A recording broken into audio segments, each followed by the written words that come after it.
స్తోత్రం స్తోత్రం. హల్లెలూయా. మంచిది. మన ప్రభువును రక్షకునైన యేసుక్రీస్తు పరిశుద్ధ నామంలో ఈ ఉదయకాల సమయంలో దేవుని యొక్క సన్నిధానంలో చేరి ఉన్న మీ అందరికీ కూడా మా యొక్క హృదయపూర్వకమైన వందనాలు తెలియజేసిన మొదటిగా. అంత మాత్రమే కాదు, ఈ సర్వకృపానిధి మినిస్ట్రీస్ యూట్యూబ్ ఛానల్ వీక్షిస్తున్న మీ అందరికీ కూడా మన ప్రభువును రక్షకుడైన యేసుక్రీస్తు పరిశుద్ధ నామంలో మీ అందరికీ కూడా మా హృదయపూర్వకమైన వందనాలు తెలియజేస్తున్నా. ఎండలు బాగా మండుతా ఉన్నాయి, అయినా దేవుడు తన కృపని మన పట్ల విస్తరింప చేస్తూ ఉన్నాడు. ఆయన తన యొక్క ప్రేమని, తన యొక్క వాత్సల్యతను మన పక్షంగా చూపిస్తూ ఉన్నాడు. మంచిది. పోయిన వారంలో నేను మీతో ఒక చిన్న మనవి చేసి ఉన్నాను. అదేంటిదంటే 13వ తారీఖు మరొక దయా కిరీటం, మరొక సంవత్సరాన్ని దేవుడు నాకు దయా కిరీటంగా ధరింప చేయబోతున్నాడు, కాబట్టి ప్రార్థన చేయండి అని.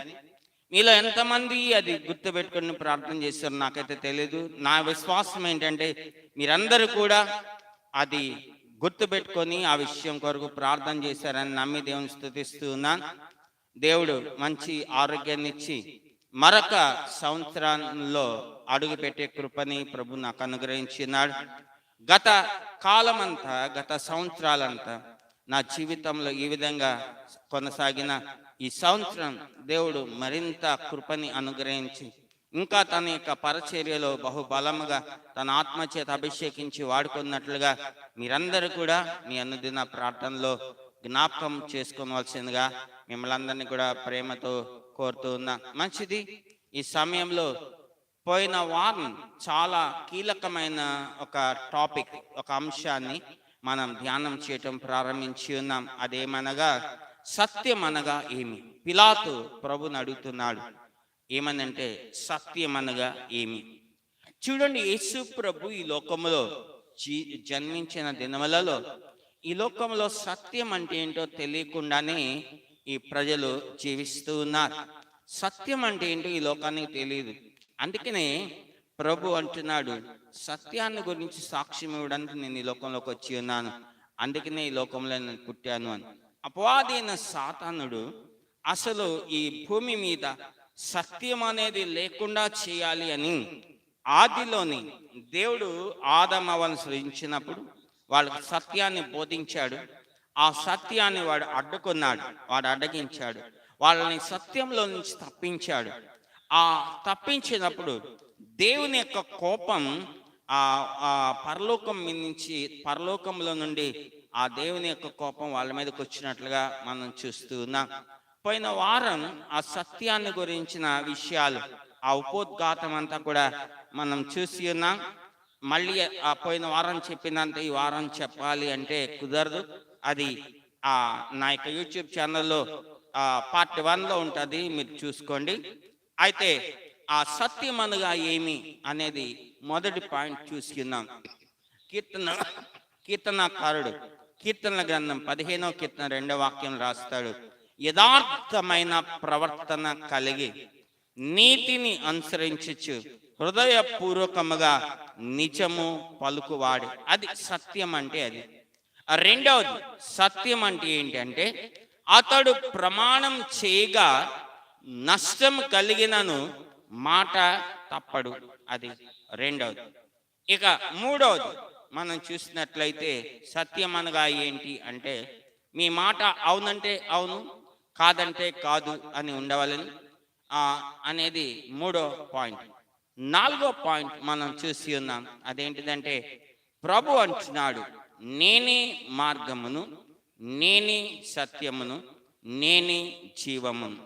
సత్యం అనగా ఏంటి అంటే సత్యం అనగా మరొకటి ఏదో కాదు, కానీ ప్రభు అయిన యేసుక్రీస్తే సత్యము అని. పోయిన వారం ఇక్కడ వరకు ఇప్పుడు నేను మీతో గుర్తు చేసినంతవరకు చాలా విషయాలు దేవుని యొక్క వాక్య వెలుగులో మనం నేర్చుకొని ఉన్నాం. ఈ వారం ఆ పార్ట్ 2లోకి మనం వెళ్తున్నాం.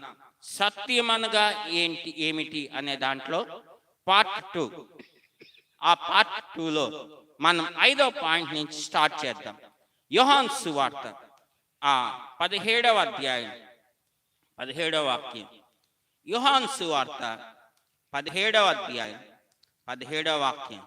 ఇది ప్రభువైన యేసుక్రీస్తు ఆయన తనకు అప్పగించబడిన పరిచర్య ముగించిన తర్వాత ఆయన తండ్రికి చేసిన ప్రార్థనలో అది ఒక భాగం. యోహాను సువార్త 17వ అధ్యాయం 17వ వాక్యం. సత్యమందు వారిని ప్రతిష్ఠ చేయము, అదిగో నీ వాక్యమే సత్యము.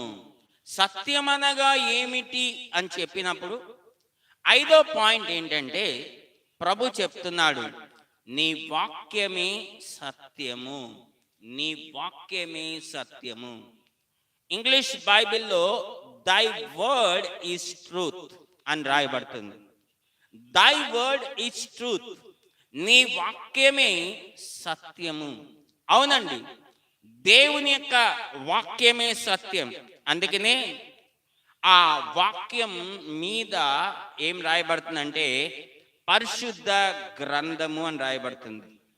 ఏదైతే సత్యమై ఉందో, ఏ వాక్యమైతే సత్యమై ఉందో ఆ వాక్యమే పరిశుద్ధమైనది. సత్యమైన వాక్యమే పరిశుద్ధమైనది. ఇది మనం తెలుసుకోవాల్సిన వాళ్ళమై ఉన్నాం. మంచిది. సత్యం అనగా ఏమిటి అని చెప్పినప్పుడు ఈరోజు మనం ధ్యానం చేయటం ప్రారంభిస్తున్న మాట ఏంటంటే దేవుని యొక్క వాక్యమే సత్యము. దాంట్లో మనం చూసినట్లయితే ప్రభు ముందుగానే చెప్పి ఉన్నాడు. ఆయన సువార్త పరిచర్య చేస్తూ ఉన్నప్పుడు ఆయన తన శిష్యులతో ముందుగానే చెప్పి ఉన్నాడు, నన్ను పట్టుకుంటారు, నన్ను సిలువ వేస్తారు, నేను సిలువలో మరణిస్తాను, అయితే నేను 3వ దినాన తిరిగి లెగుస్తాను, సమాధిలోంచి తిరిగి 3వ దినాన లెగుస్తాను అని ప్రభు చెప్పి ఉన్నాడు. అయితే ప్రభు చెప్పినట్లుగానే ఆయన సిలువలో మరణించాడు. ఆయన మరణించాడు అని ఒక వైద్యుడు ఆయన్ని పరీక్షించి ధృవీకరించి ఉన్నాడు. ఆ తర్వాత ఆయన యొక్క శరీరాన్ని సిలువ నుంచి దింపారు. ఒక నార బట్టతో దాన్ని చుట్టారు. అది ఆ యూదుల ఆచార ప్రకారంగా అరిమతయ యోసేపు ఆయన తన కొరకు తొలగించుకొనిన రాతి సమాధిలో ఆయన యొక్క శరీరాన్ని ఉంచారు. ఆ సమాధి యొక్క ద్వారానికి పెద్ద రాయి కూడా పొర్లించి పెట్టి ఉన్నారు. అయితే ప్రభు తిరిగి 3వ దినాన లెగుస్తానని చెప్పినప్పుడు యేసు ప్రభుకి విరోధంగా ఎవరైతే ఉన్నారో వాళ్ళు ఆయన్ని లెగనీయకుండా చేయాలి అని అక్కడ పిలాతు దగ్గర పర్మిషన్ తీసుకొని అక్కడ సమాధి దగ్గర సైనికుల్ని కావలిగా పెట్టి ఉన్నారు. వాస్తవంగా అయితే ప్రపంచ చరిత్రలో ఏ ఒక్క సమాధి దగ్గర, చనిపోయిన వ్యక్తి యొక్క సమాధి దగ్గర కావలి అనేది ఇప్పటి వరకు ఎవరికి కూడా పెట్టలేదు. అయితే కేవలం ప్రభు అయిన యేసు క్రీస్తు మరణించినప్పుడు ఆయన సమాధి దగ్గర మాత్రమే ఆ సైనికుల్ని కావలిగా పెట్టి ఉన్నారు. ఆ సైనికులు కూడా ఆయుధాలు ధరించిన వారే కావలి కాస్తున్నారు. వాళ్ళు కూడా వాళ్ళ షిఫ్ట్ల ప్రకారంగా చాలా మెలకువగా ఉండి చాలా అప్రమత్తతతో కావలి కాస్తూ ఉన్నారు. వాళ్ళకి ఇవ్వబడిన ఆదేశాలు ఏంటంటే ఆయన మరి లెగుస్తానని చెప్పి ఉన్నాడు. ఆయన గాని లెగిస్తే ఆయన మీరు చంపివేయాలి. అలాగే ఇంకో ఆదేశాలు, ఒకవేళ ఆయన గాని లేకుండా ఆయన శిష్యులు వచ్చి ఆయన శరీరాన్ని ఎత్తుకుని వెళ్ళిపోతే ఆ శిష్యులందరినీ కూడా పట్టుకొని చంపేయాలి. ఇది ఆ సైనికులకు ఇచ్చిన ఆదేశాలు. అయితే సైనికులు చాలా అప్రమత్తంగా కావలి కాస్తూ ఉన్నారు. వాళ్ళ యొక్క ఆలోచన ఏంటంటే, అరే ఈయన చెప్పాడు కానీ ఎలా జరుగుద్ది, నిజంగా ఈయన అంత శక్తిమంతుడైతే అసలు ముందు సిలువ వేయకుండానే ఆయన తను తాను రక్షించుకునేవాడాడు. సిలువ వేయకుండానే తను తాను కాపాడుకునేవాడాడు. అంత ఈజీగా, అంత తేలిగ్గా సామాన్యమైన మానవుల యొక్క చేతిలో చిక్కి అంత దారుణంగా మరణించిన ఈయన ఎలా లెగిస్తాడు? వాళ్ళ యొక్క ఆలోచన చూడండి. ఈయన బ్రతికున్నప్పుడు ఎంతో మంది చనిపోయిన వాళ్ళు లేపి ఉండొచ్చు, లేపాడు. కానీ ఈయన చనిపోయాడు. మరి ఈయనని ఎవరైనా వచ్చి లేపాలి కదా. ఎవరు లేపుతారు? అప్పటికి భూమి మీద ఎవరు లేరు. చనిపోయిన వాళ్ళు లేపేవాళ్ళు, లేపిన వాళ్ళు లేరు, లేపుతున్న వాళ్ళు లేరు. అయితే అని వాళ్ళు ఆలోచన చేస్తూ ఉన్నారు. అయితే ఏది ఏమైనా మనం కావలి కాద్దామని కావలి కాస్తూ ఉన్నారండి. అయితే కొంతమందికి ఏమో ఆయన మాటలు అవి పిచ్చి మాటలలాగా ఉన్నాయి. ఎందుకంటే వాళ్ళ ఆలోచన ఇదే, ఆయన తిరిగి లేగాలంటే వేరొకరు వచ్చి లేపాలి. ఎవరు వస్తారు? ఆయన కంటే శక్తిమంతుడు ఎవరున్నారు? ఎవరు లేరు. ఆయన ఒక్కడే మరణించిన వాళ్ళు, లేపిన వాళ్ళు. కాబట్టి ఆయన ఎలా లెగుస్తాడు? ఆయన అంతటా ఆయన ఎలా లెగ్గళ్ళు? ఎవరు లేపకుండానే ఆయన సొంతంగా ఎలా లెగ్గళ్ళు చూద్దాం అని, అదంతా ఉత్తమ మాటలే అని పక్కకు కొట్టి పారేసిన వాళ్ళు ఉన్నారు. అయితే కొంతమంది మాత్రం ఆయన లెగుస్తా అన్నవాడు లెగుస్తాడు. అందరు హల్లెలూయా చెప్పండి. ఆయన మాటలు సత్యము అని నమ్మిన వాళ్ళు ఉన్నారు.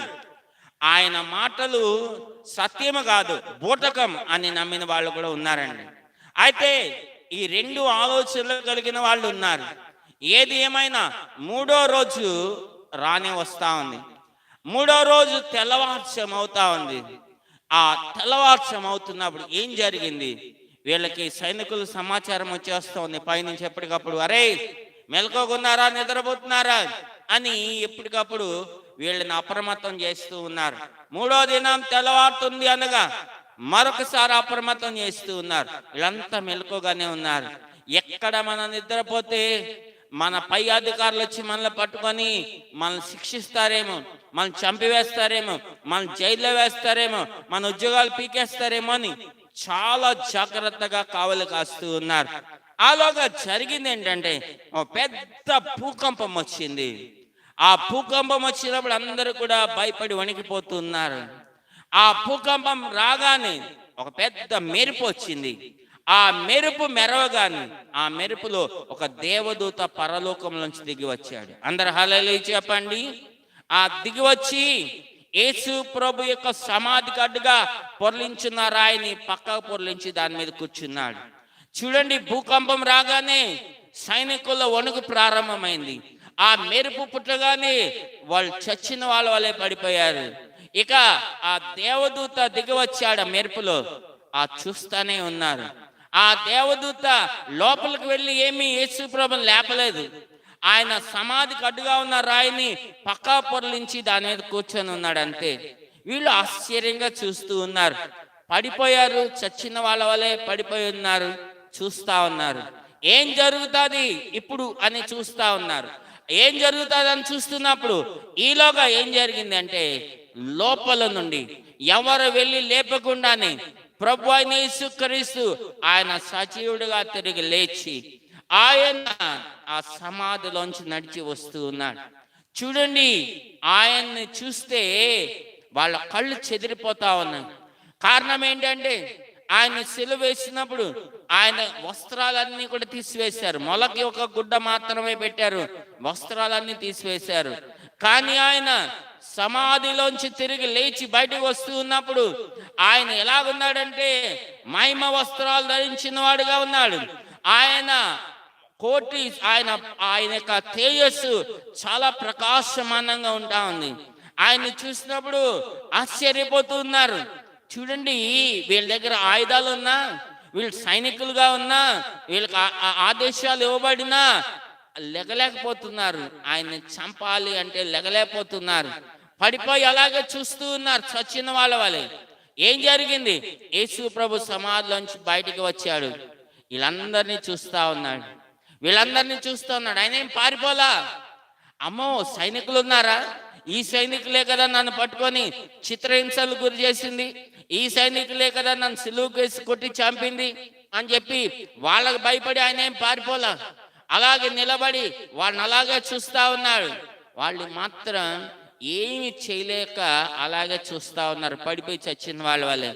అప్పుడు ఆయన వాళ్ళని చూసి వాళ్ళ ముందు నుండే వాళ్ళ ముందు నుండే ఆయన నడుచుకుంటూ వెళ్తూ ఉన్నాడు. అరే, వెళ్ళిపోతున్నాడు రా, సమాధిలోంచి తిరిగి లేచి వెళ్ళిపోతున్నాడు రా, లెగండి రా, పట్టుకుందాం రండి రా, ఆయన చంపుదామంటే ఎవరిలో కూడా ఆ జీవం అనేది ఉండట్లా. అందరు హల్లెలూయా చెప్పండి. ఎవరు కూడా లెగలేకపోతున్నారు, ఎవరు కూడా లేచి ఆయన పట్టుకోలేకపోతున్నారు, చంపలేకపోతున్నారు. ఆయన వాళ్ళ ముందు నుండి అలా నడుచుకుంటా గలిలయకి ఆయన వెళ్ళిపోయాడు. అయితే చూడండి, వాళ్ళు ఇదంతా అయిపోగానే వాళ్ళు పరిగెత్తకుండా సైనికులు ఆ యొక్క ప్రధాన యాజకుల దగ్గరికి, ఆ శాస్త్రుల పరిసయ్యుల దగ్గరికి, ఎవరైతే ఆయన పట్టుకొని సిలువేసి ఉన్నారో వాళ్ళ దగ్గరికి వెళ్ళి చెప్తా ఉన్నారు, అయ్యా జరిగింది ఇది, జరిగింది ఇది, జరిగింది ఇది అని చెప్తూ ఉన్నారు.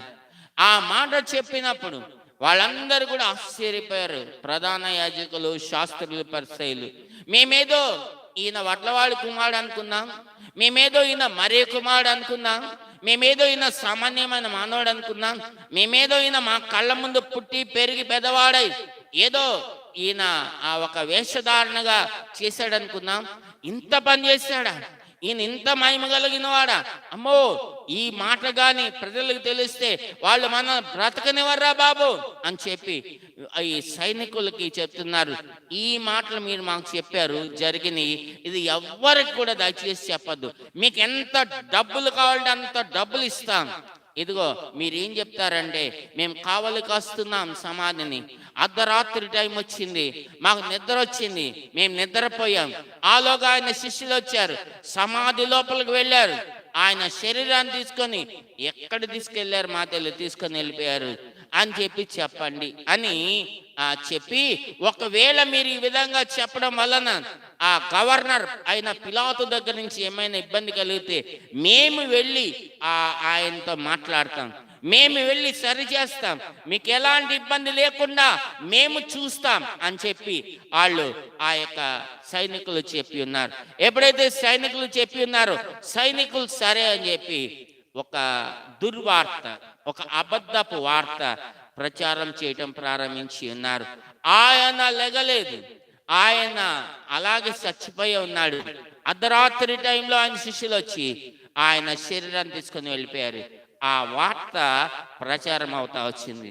ఈలోగా జరిగింది ఏంటి అంటే, యేసు ప్రభు యొక్క శరీరానికి సుగంధ ద్రవ్యాలు పుయ్యాలని వేకువ చామునని అనగా చీకటితోని కొంతమంది స్త్రీలు ఆ సమాధి దగ్గరికి వచ్చి ఉన్నారు. వస్తే సమాధి రాయి పక్క పొరలించబడి ఉంది. చాలా సంతోషంతో ఆనందంతో వాళ్ళు సమాధిలోకి వెళ్ళి చూస్తే అక్కడ యేసు ప్రభు యొక్క శరీరం లేదు. ఎక్కడైతే ఆయన శరీరం ఉంచబడిందో అక్కడ ఆయన శరీరం లేదు. లేకపోగా అక్కడ ఇద్దరు దేవదూతలు కూర్చొని ఉన్నారు. ఆ దేవదూతలు ఆ స్త్రీలతో చెప్తున్నారు, అమ్మా ఆయన ఇక్కడ లేడు, ఆయన తిరిగి ఆయన సజీవుడే లేచి ఉన్నాడు, ఆయన మీకంటే ముందు గలిలయకు వెళ్ళి ఉన్నాడు, ఆయన బ్రతికి ఉన్నప్పుడే, ఆయన సిలువ వేయబడక ముందే ఆయన మీతో చెప్పిన మాటలు మీకు గుర్తులేవా? నేను మరణిస్తాను కానీ 3వ దినాన్ని తిరిగి లెగుస్తానని చెప్పిన మాటలు మీకు గుర్తులేవా అని ఆయన మాటలు వీళ్ళకి గుర్తు చేస్తూ వచ్చారు. ఎలాండి, మీరు ఇక్కడి నుంచి బయలుదేరండి, మీకంటే ముందు ఆయన గలిలయకు వెళ్ళి ఉన్నాడు, వెళ్ళి ఆయన శిష్యులు చెప్పండి, మీరంతా అక్కడ గలిలయకు వెళ్ళండి, మీరు ఆయన అక్కడ చూస్తారు అని చెప్పి ఉన్నారు. చెప్పగానే ఈ యొక్క స్త్రీలు మాటలన్నీ విని బయలుదేరి వెళ్తూ ఉన్నారు శిష్యులు చెప్దామని. వాళ్ళు వెళ్ళే దారిలోనే, ఆ దారి మధ్యలోనే ప్రభు వాళ్ళకి కనిపించి ఉన్నాడు.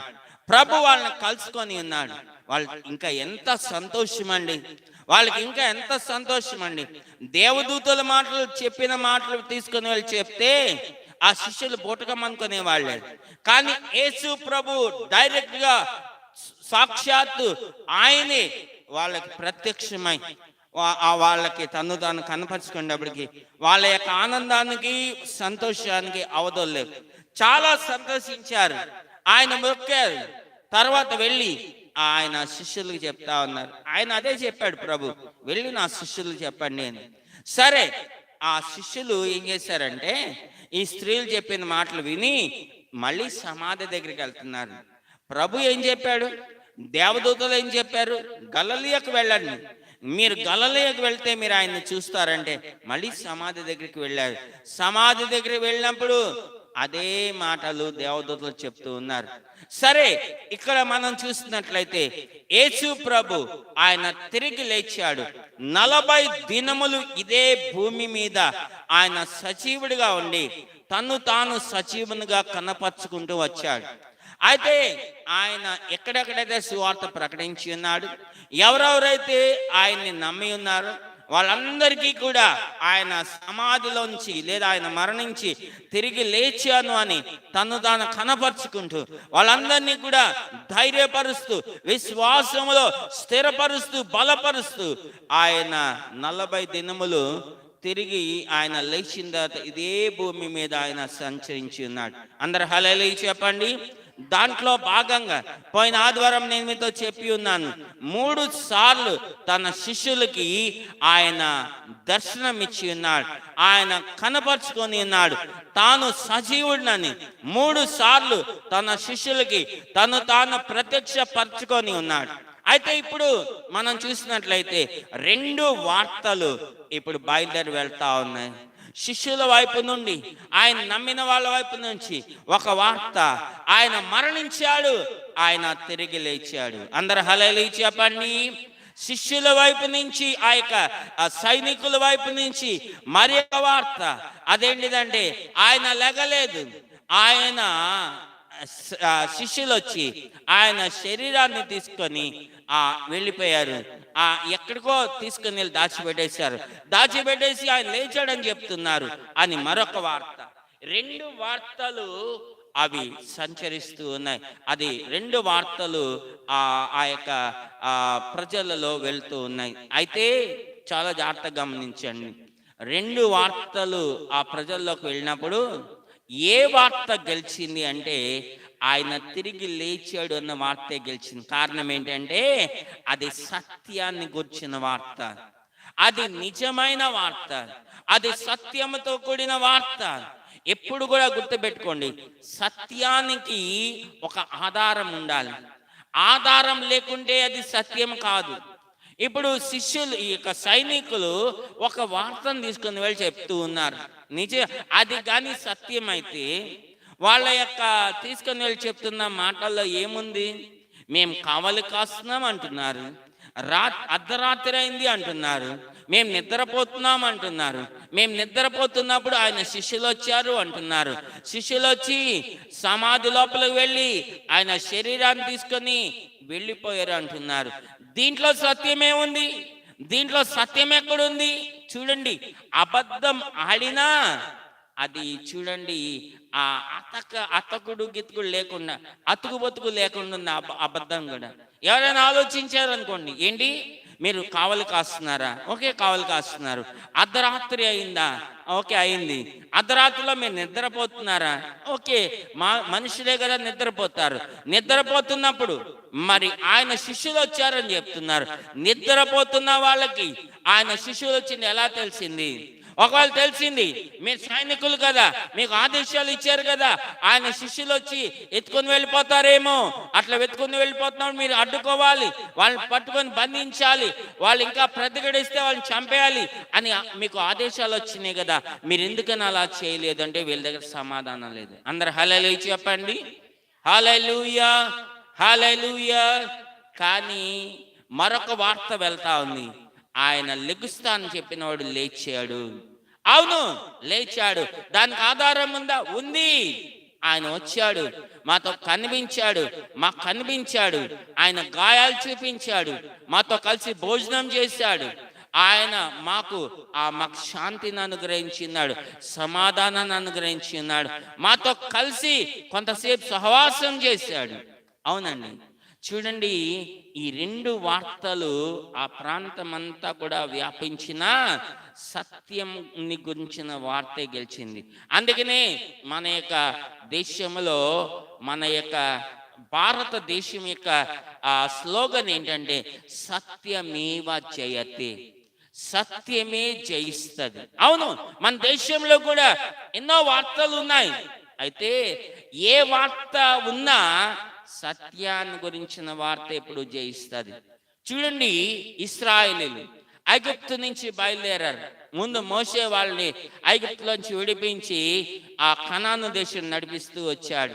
ఇక ఆ లాస్ట్కి వచ్చేసేటప్పటికి దేవుడు మోషేని ఆపేసి ఆ మోషే స్థానంలో యెహోషువ నుంచి ఉన్నాడు.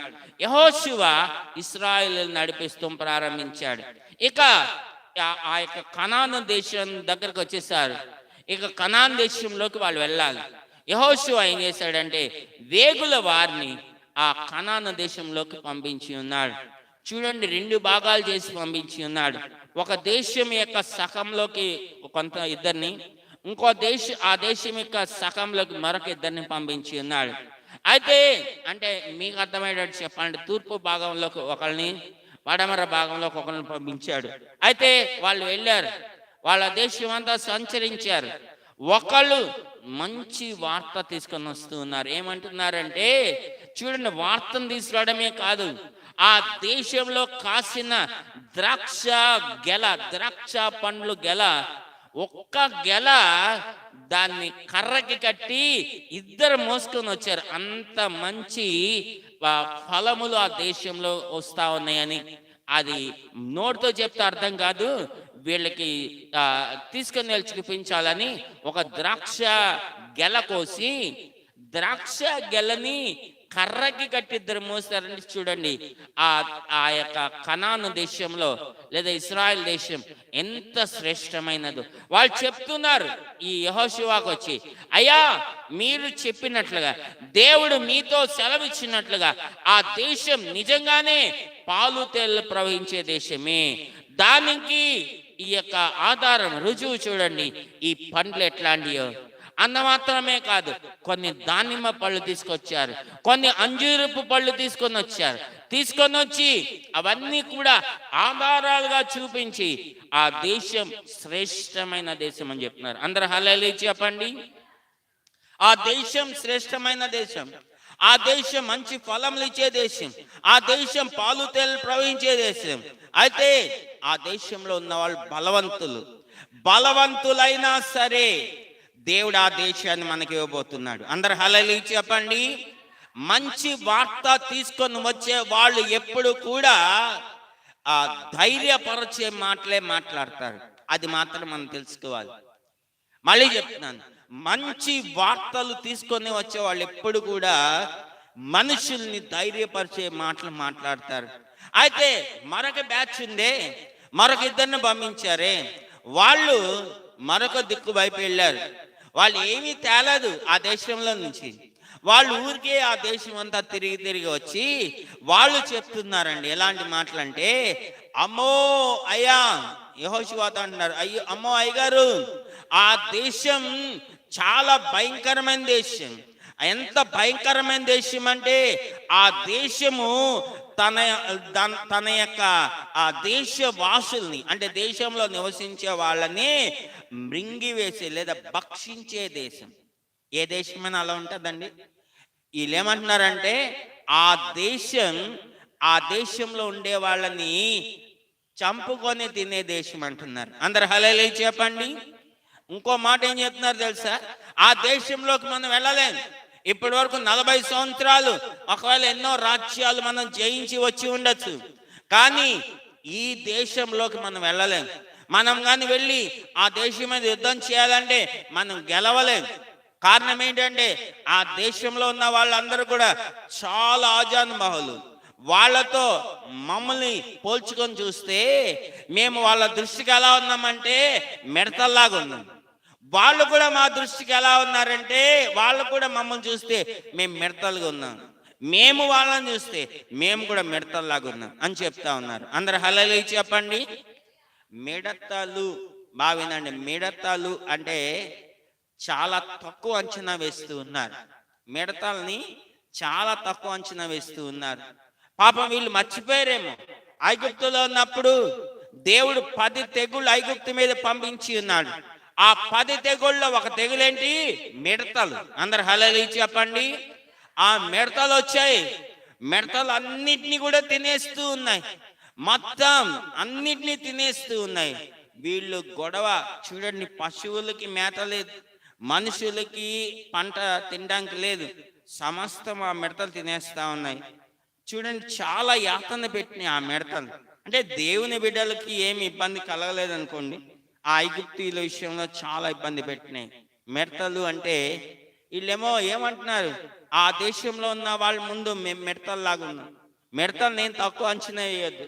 ప్రకటన గ్రంథంలో మనం కానీ చూస్తున్నట్లయితే ఆ శ్రమల కాలంలో మిడతలు రాబోతున్నాయి అని రాయబడి ఉంది. నేను అవన్నీ తీసి చదివించగలను, ఇప్పుడు నేను చెప్తున్న ప్రతిదీ కూడా, కానీ టైం లేదు, నేను చదివించట్లేదు. మీకు కావాలంటే నేను ఇది ముగించి ముందుకు వెళ్ళేటప్పుడు రెఫరెన్స్లు మాత్రం నేను ఇస్తాను. చూడండి, ఆ మిడతలు, ప్రకటన గ్రంథంలో ఉన్న మిడతలు గురించి మనం చూస్తే అవి, వాటి వివరణ చాలా భయంకరంగా ఉంది. మామూలు మిడతలు కాదు అవి. అవి మనుషుల్ని కుడతాయి, తేలు కుట్టినట్టుగా కుడతాయి.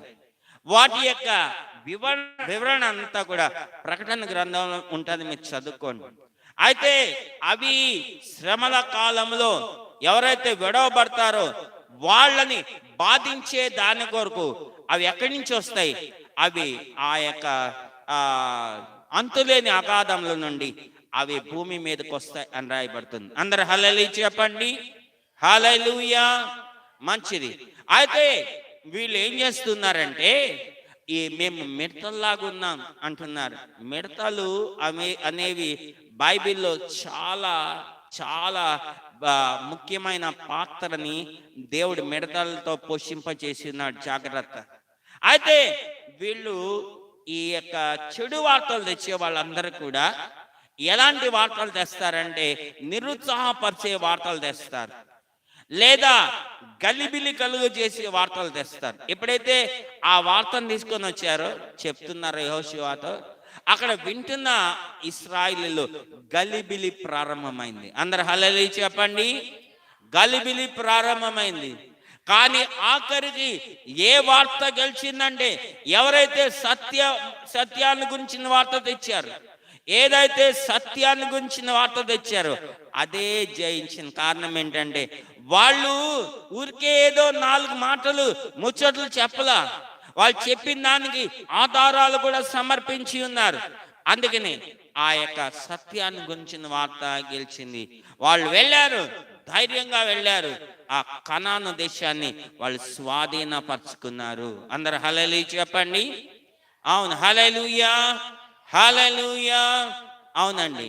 ఈరోజు సత్యం అనగా ఏమిటి? నీ వాక్యమే సత్యము. సత్యం అనగా ఏంటి?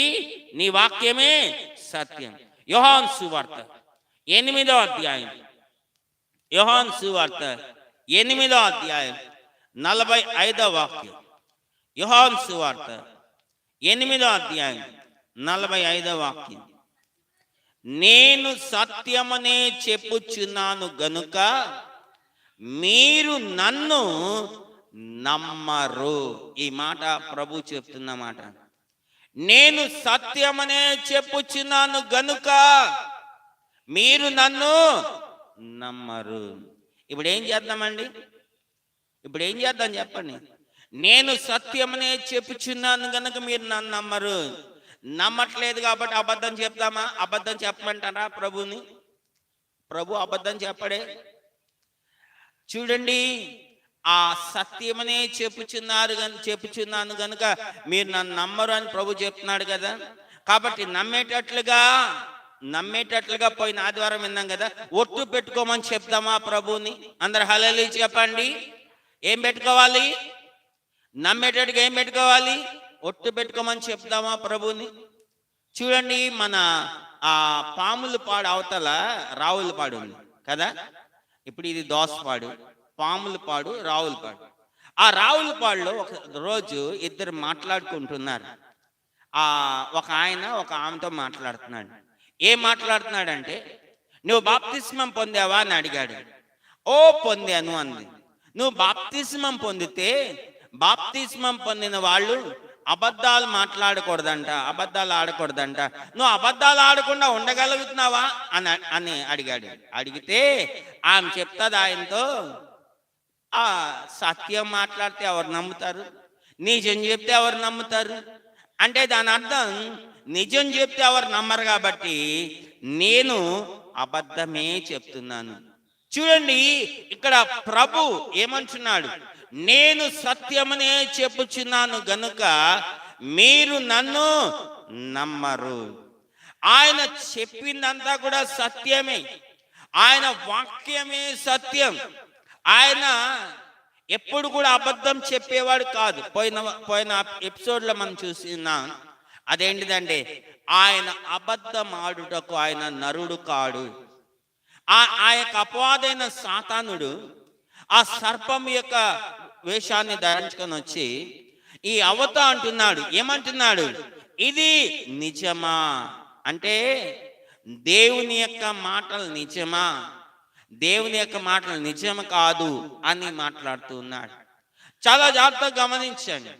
ఆయన ఎప్పుడు కూడా పొరపాటును కూడా ఆయన అబద్ధాలు ఆడేవాడు కాదు.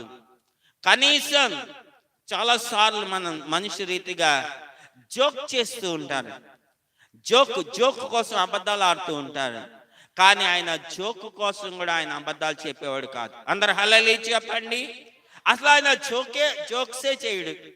అయితే ఇక్కడ మనం చూసినట్లయితే ఆ ప్రభు అంటున్నాడు, నేను సత్యమనే చెప్పుచున్నాను గనుక మీరు నన్ను నమ్మరు.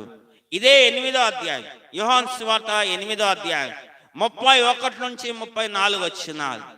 31 నుండి 34 వచనాలు.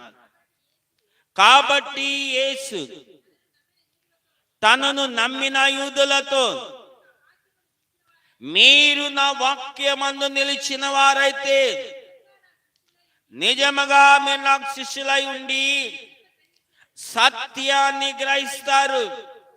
అప్పుడు సత్యము మిమ్మును స్వతంత్రులుగా చేయనని చెప్పగా వారు, మేము అబ్రహాం సంతానం, మేము ఎన్నడూను ఎవ్వరికి దాసులముగా ఉండలేదే,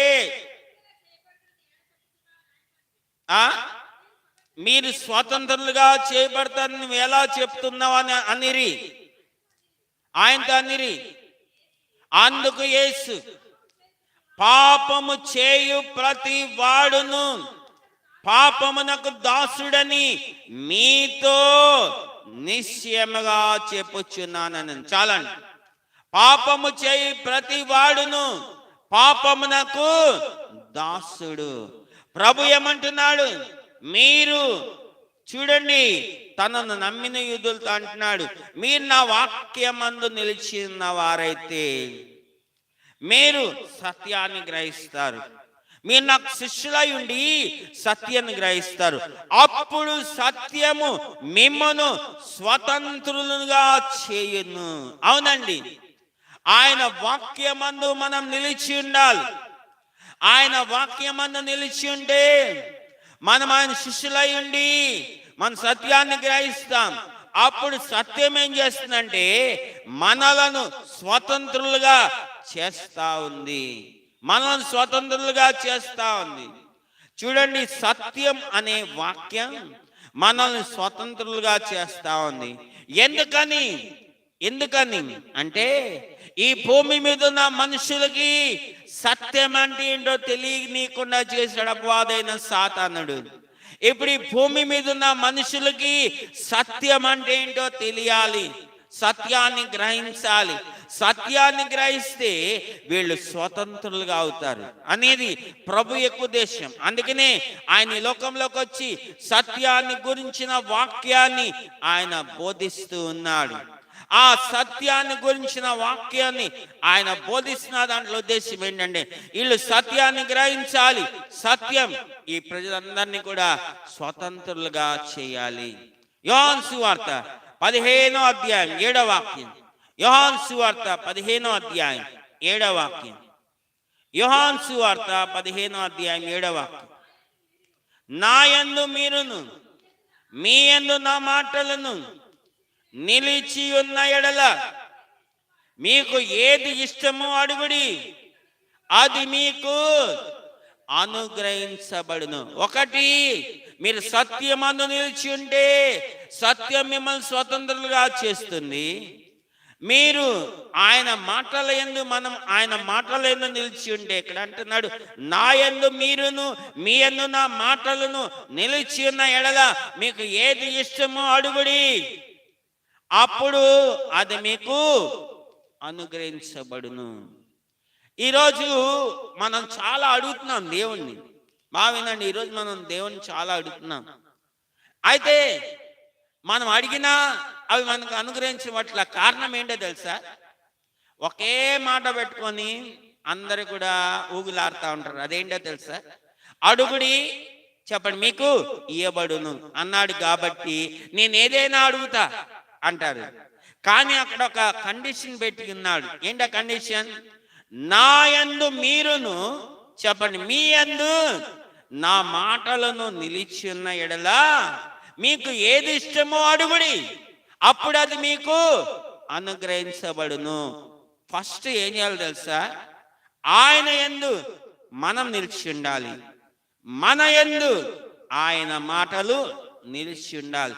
ఇది లేకుండా అడుగుడి మీకు ఇవ్వండి అని చెప్పావు ప్రభువా, కాబట్టి మేము అడుగుతున్నాం, మాకు ఇయ్యి అంటే ఏది రాదు. అందరు హల్లెలూయా చెప్పండి. ఏది రాదు. ఊరికి అడుక్కున్నవే కానీ, మనం అడుక్కున్నవి కానీ ఏది రాదు.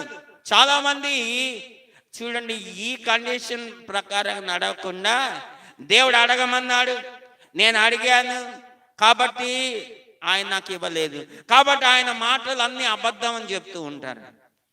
నేను ఇంకో మాట చెప్తాను. అదేంటిదంటే, ఎవరైతే ఆయన యందు నిలిచి ఉంటారో, ఎవరిలో అయితే ఆయన మాటలు నిలిచి ఉంటాయో, వాళ్ళు అడిగేటప్పుడు ఎలా అడుగుతారంటే స్వార్థం కోసం అడగరు.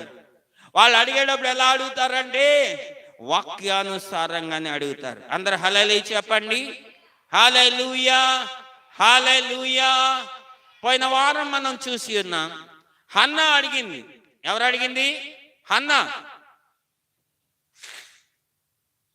హన్నా అడిగింది, ప్రభువా నీవు నాకు ఒక మగబిడ్డని ఇచ్చినట్లయితే ఆ మగబిడ్డని మళ్ళీ తిరిగి నేను నీకే ఇచ్చేస్తా అని అడిగింది. అది వాక్యానుసారమైనది. వాక్యానుసారంగా అడగడం అంటే, ఆమె అలా అడిగింది, దేవుడు అది ఆమెకి అనుగ్రహించి ఉన్నాడు. అందరు హల్లెలూయా చెప్పండి. అడగడం ఎలాగో నీకు రావాలంటే నీవు ఆయన యందు ఉండాలి,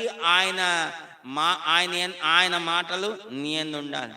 చూడండి, నా యందు మీరును మీ యందు నా మాటలు నిలిచి ఉన్నాడలా మీకు ఏది ఇష్టమో అడుగుడి, అప్పుడు అది అతనికి అనుగ్రహించబడును, అప్పుడు అది మీకు అనుగ్రహించబడును.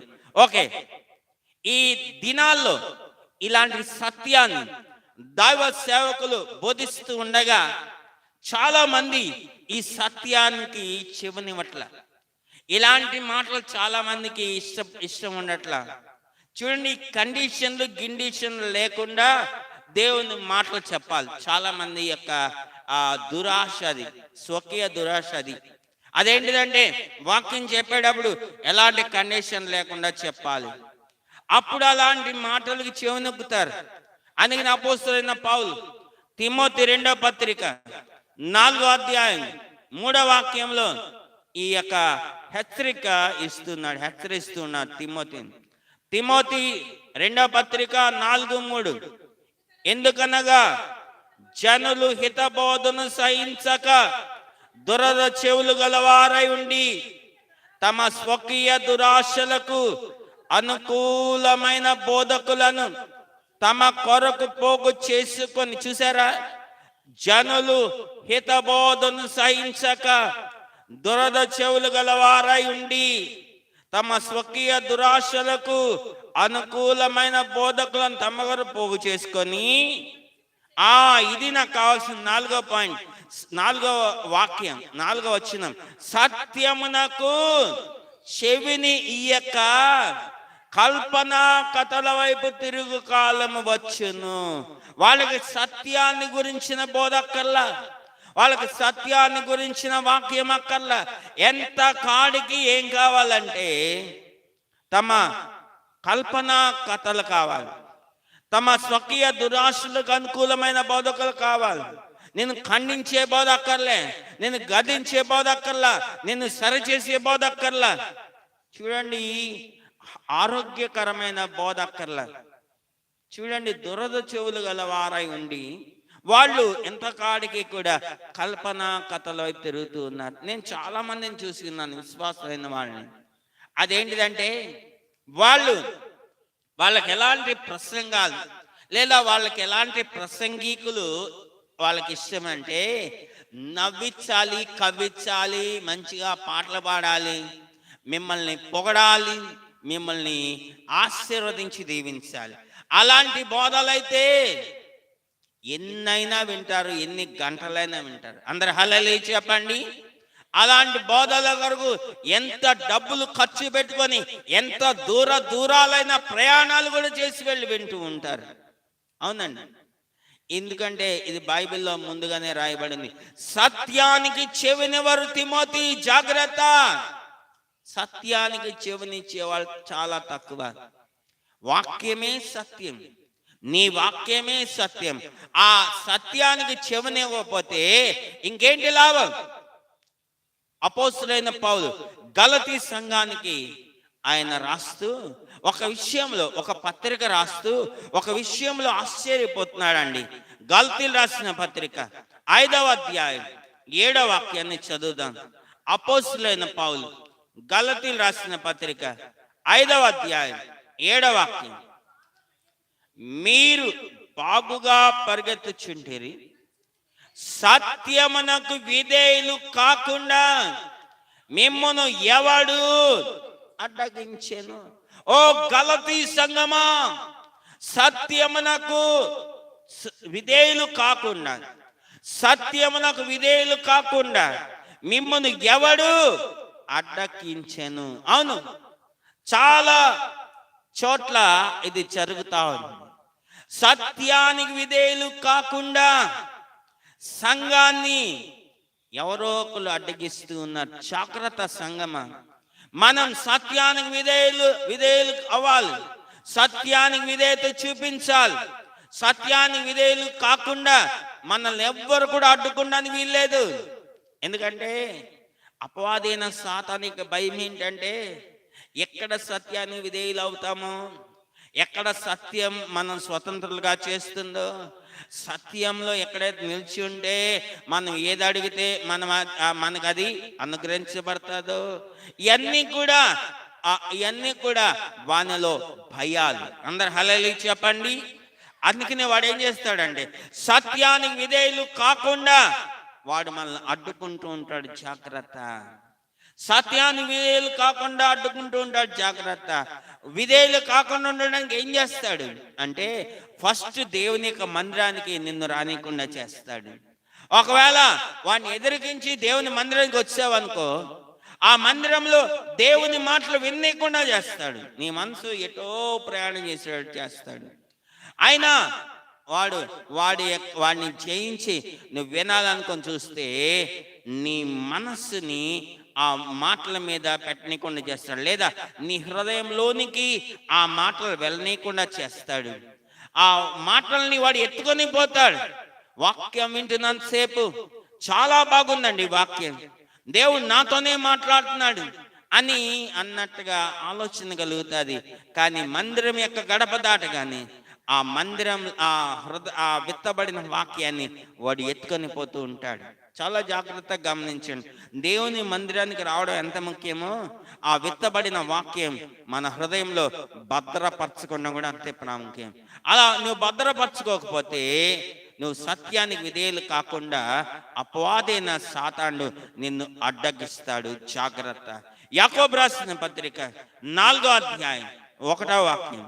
యాకోబు రాసిన పత్రిక 4వ అధ్యాయం 1వ వాక్యం. మీలో యుద్ధములను పోరాటములను దేన్ని బట్టి కలుగుచున్నవి?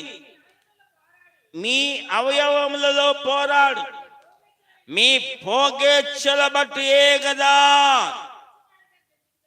మీరు ఆశించుచున్నారు కానీ మీకు, చాలా జాగ్రత్తగా గమనించండి.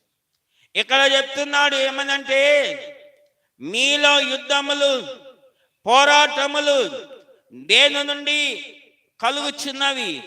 మీ అవయవముల్లో పోరాడు మీ భోగేచ్ఛలను బట్టియే కదా మీరు ఆశించుచున్నారు కానీ మీకు దొరకడం లేదు. కారణం ఏంటి అంటే, మీరు సత్యానికి విధేయులు కాలేదు. సత్యానికి విధేయులైన వాళ్ళు ఆ శరీరానుసారమైన మనసు కలిగి ఉండరు. ఇది ఒక మాటలో చెప్పాలంటే ఇలా జరుగుతున్నది ఎవరికంటే, ఎవరిలో అయితే శరీరానుసారమైన మనసు ఉంటుందో వాళ్ళు ఇలాంటి పరిస్థితుల్లోంచి వెళ్తూ ఉన్నారు. అవును, అందుకని అపోస్తులైన పౌలు రోమీయులకు రాసిన పత్రిక 8వ అధ్యాయం 7వ వాక్యాన్ని చదువుదాం. రోమా 8:7. ఏలైనగా శరీరానుసారమైన మనస్సు దేవునికి విరోధమై ఉన్నది, అది దేవుని ధర్మశాస్త్రమునకు లోబడదు, ఏ మాత్రము కూడా లోబడనేరదు. ఇప్పుడు మీకు అర్థమైందా? సత్యమునకు విధేయులు కాకుండా ఎవరు మిమ్మల్ని అడిగించాడు అని గలతీ సంఘాన్ని పౌలు ప్రశ్నిస్తున్నాడు. ఇక్కడ మనకి సమాధానం దొరుకుతా ఉంది. ఏమని అంటే, శరీరానుసారమైన మనసు దేవునికి విరోధం. ఎందుకు విరోధం? అది దేవుని ధర్మశాస్త్రమునకు లోబడదు, ఏ మాత్రము కూడా, చెప్పండి, ఏ మాత్రము కూడా లోబడదు. సత్యానికి విధేయులు కాకుండా మిమ్మల్ని అడ్డుకుంటున్నది ఏంటిది అంటే శరీరానుసారమైన మనస్సు. అందరూ హల్లెలూయా చెప్పండి. అవును, దేవుని మందిరంలోకి వచ్చినప్పుడు ఆత్మానుసారమైన మనసు కలిగినట్లుగా ఉంటది. కానీ దేవుని యొక్క మందిరం యొక్క గడప దాటగానే ఏమొచ్చేస్తుంది? శరీరానుసారమైన మనసు వచ్చేస్తుంది. ఇక్కడేమో సూత్రం అంట, గడప దాటగానే శరీరానుసారమైన మనసుతో ఏం మాట్లాడతామో మనకే తెలియదు. అందరూ హల్లెలూయా చెప్పండి. ఏమి తలస్తామో ఏమి ఉద్దేశిస్తామో మనకే తెలియదు. రోమీయులకు రాసిన పత్రిక 7వ అధ్యాయం 23వ వాక్యం. రోమా 7:23. రోమా 7:23. వేరొక నియమం నా అవయవంలో ఉన్నట్టు నాకు కనబడుచున్నది, అది నా మనస్సు నందున్న ధర్మశాస్త్రముతో పోరాడుచు నా అవయవంలో ఉన్న పాప నియమమునకు నన్ను చెరపట్టి లోపరచుచున్నది. అందరూ హల్లెలూయా చెప్పండి. హల్లెలూయా, హల్లెలూయా. శరీరానుసారమైన మనస్సు, వేరొక ఆ యొక్క నియమం నా అవయవములో ఉండి అది నా అవయవములో ఉన్న అవయవాలన్నిటితో పోరాడుతూ నా యొక్క అవయవములన్నిటినీ కూడా పాప నియమమునకు నన్ను చెరపట్టి అది లోపరుచుచున్నది అంటున్నాడు. అందరు హల్లెలూయా చెప్పండి. అందుకే నేను మేలు చేయాలనుకుంటున్నాను కానీ చేయలేకపోతున్నాను, కీడు చేయకూడదు అనుకుంటున్నాను కానీ కీడు చేస్తూనే ఉన్నా. అందరు హల్లెలూయా చెప్పండి. హల్లెలూయా, హల్లెలూయా. అయితే ఈ సత్యానికి లోబడకుండా, సత్యానికి విధేయులు కాకుండా అపవాదైన సాతానుడు పోరాడుతా ఉన్నాడు. సత్యానికి దేవుని యొక్క బిడ్డల్ని లోబడనివ్వట్లేదు. దేవుని మందిరానికి వెళ్తున్నారు దేవుని బిడ్డలు, కానీ సత్యానికి లోబడనివ్వట్లేదు. వాడు అడ్డుకుంటూ ఉన్నాడు. ఇప్పుడు దానికి ఎలా పరిష్కారం చేయాలి? ప్రభు ఇప్పుడు దానికి ఎలాంటి పరిష్కారం కనిపెట్టి ఉన్నాడు, ఎలాంటి పరిష్కారం నియమించి ఉన్నాడు అని మనం చూస్తే, యోహాను సువార్త 16వ అధ్యాయం 13వ వాక్యం. యోహాను సువార్త 16వ అధ్యాయం 13వ వాక్యం. అయితే ఆయన అనగా సత్య స్వరూపి అయిన ఆత్మ వచ్చినప్పుడు మిమ్మును సర్వ సత్యములోనికి. చాలండి. సత్య స్వరూపి అయిన ఆత్మ అంటే మరొక ఆత్మ కాదు, ఆయన ఎవరంటే పరిశుద్ధాత్మ. మీలోనికి వచ్చినప్పుడు ఆయన మిమ్మను సర్వ సత్యములోనికి నడిపిస్తాడు. అంతకుముందు మిమ్మల్ని సత్యములోనికి నడిపించాలని ప్రభు ఆ సత్యాన్ని ప్రకటించాడు. కానీ అపవాదైన సాతానుడు వాడు మిమ్మల్ని సత్యానికి లోబడకుండా మిమ్మల్ని అడ్డుకుంటూ వచ్చాడు. అయితే పరిశుద్ధాత్మ వచ్చి ఉన్నాడు. ఆ పరిశుద్ధాత్మ మీలోనికి వచ్చి మిమ్మల్ని సత్యములో నుంచి ఆయన సర్వ సత్యములోనికి ఆయన నడిపిస్తూ ఉన్నాడు. ఇది మీకు తేడా తెలియాలంటే ఎలా? సత్యమేంటి, సర్వసత్యమేంటి? చాలా జాగ్రత్తగా వినండి. సత్యంలో నడవడం ఏంటి, సర్వసత్యంలో నడవడం ఏంటి అని మనం చూసినట్లయితే చాలా జాగ్రత్తగా వినండి. పేతురు ఉన్నాడు. ప్రభువు ఆయన సువార్త ప్రకటించేటప్పుడు వీళ్ళందరికీ సత్యాన్ని బోధించాడు. అందరు హల్లెలూయా చెప్పండి. సత్యాన్ని బోధించాడు, శిష్యులకి బోధించాడు. ఆయన 3.5 సంవత్సరాలు సువార్త పరిచర్య చేసినప్పుడు ఆయన ఏ గ్రామానికి వెళ్ళినా, ఏ పట్టణానికి వెళ్ళినా, ఏ ఇంటికి వెళ్ళినా ఆయన సత్యాన్ని బోధిస్తూ వచ్చాడు. చాలా జాగ్రత్తగా వినండి. ఇక్కడే ఒక కీలకమైన విషయం చెప్తా. ఆయన 3.5 సంవత్సరాలు సత్యాన్ని బోధిస్తూనే వచ్చాడు. అయితే ఈ శిష్యులు కూడా, ఆ శిష్యులు ప్రత్యేకంగా ఏం కాదు, అందరితో పాటే అందరికి చెప్తున్నప్పుడు వీళ్ళు కూడా వింటూ వచ్చారు. అయితే వీళ్ళతో కూడా అప్పుడప్పుడు ప్రత్యేకంగా ప్రభు బోధించాడు అనుకోండి కొన్ని విషయాలు, అయినా వింటూ వచ్చారు. అయితే ఏం జరిగింది అంటే ఆ శిష్యులు ప్రభు సత్యాన్ని బోధించిన సత్యానికి వీళ్ళంతగా లోబడాల. అందుకనే మనం చూసినట్లయితే పేతురు యేసు ప్రభుని పట్టుకోగానే, యేసు ప్రభుని పట్టుకొని తీసుకున్న చిత్రాంశాలు పెడుతున్నప్పుడు పేతురు యేసు ప్రభుని దూరంగా ఉండి వెంబడించాడు.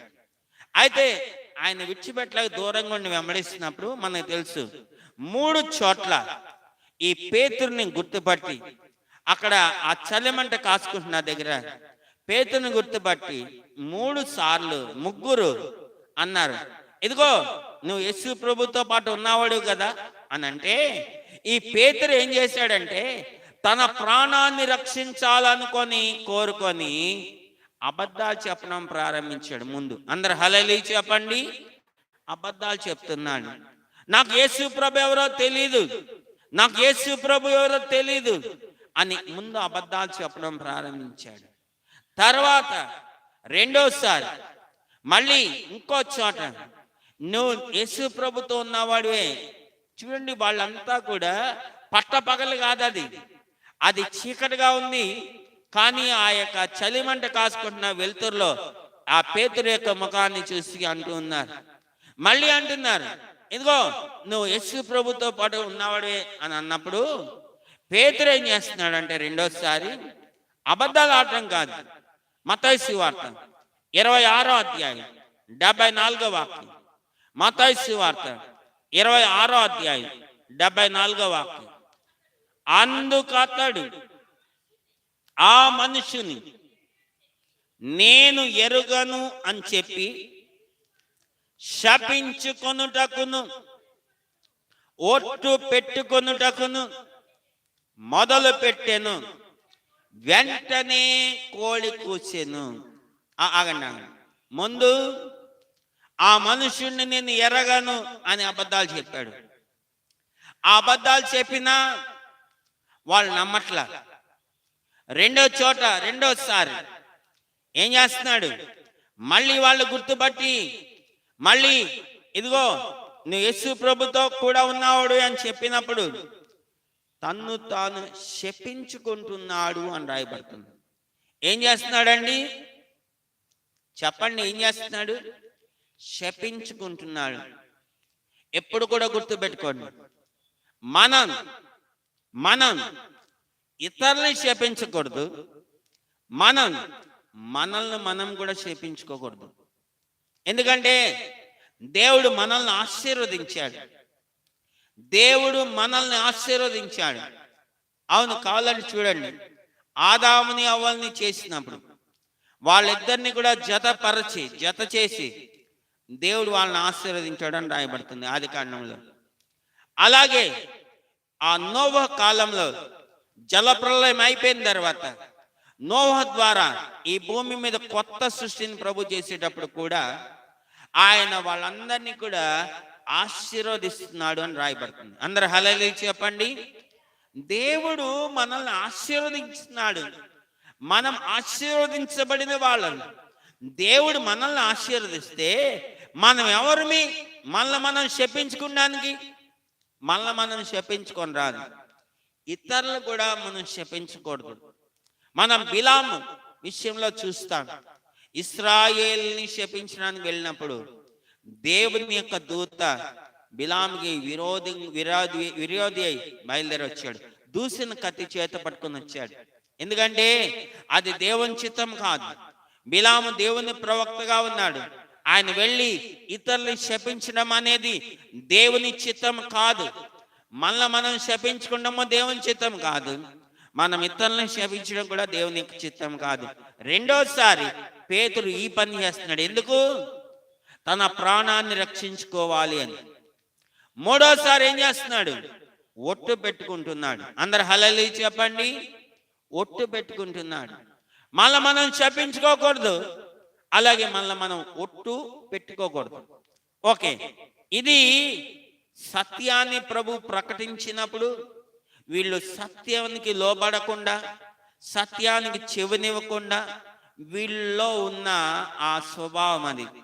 కానీ ఎప్పుడైతే వీళ్ళు యేసు ప్రభు పునరుద్ధారణ తిరిగి లేచాడు, ఎప్పుడైతే వీళ్ళు మేడగదిలో ఉండి పెంతెకొస్తు పండుగ దినం వరకు కన్నబెట్టుకొని ప్రార్థన చేసి పైనుంచి పరిశుద్ధాత్మని పొంది ఎప్పుడైతే ఆ అన్య భాషలు మాట్లాడి ఎప్పుడైతే వీళ్ళు సువార్త ప్రకటించడానికి వీళ్ళు బయలుదేరారో, లేదా సత్యాన్ని గురించి సాక్ష్యం ఇవ్వడానికి బయలుదేరారో, పరిశుద్ధాత్ముడు వీళ్ళని సర్వసత్యంలోనికి ఎలా నడిపించాడంటే, చూడండి, ఏ పేతురైతే, చిన్న ఉదాహరణ, ఏ పేతురైతే తన ప్రాణాన్ని రక్షించుకోవాలని అబద్ధాలు చెప్పాడో, ఏ పేతురైతే తన ప్రాణాన్ని రక్షించుకోవాలని తాను శపించుకున్నాడో, ఏ పేతురైతే తన ప్రాణాన్ని కాపాడుకోవాలని ఒట్టు పెట్టుకున్నాడు, అదే పేతురు తన ప్రాణాన్ని అర్పించడానికి కూడా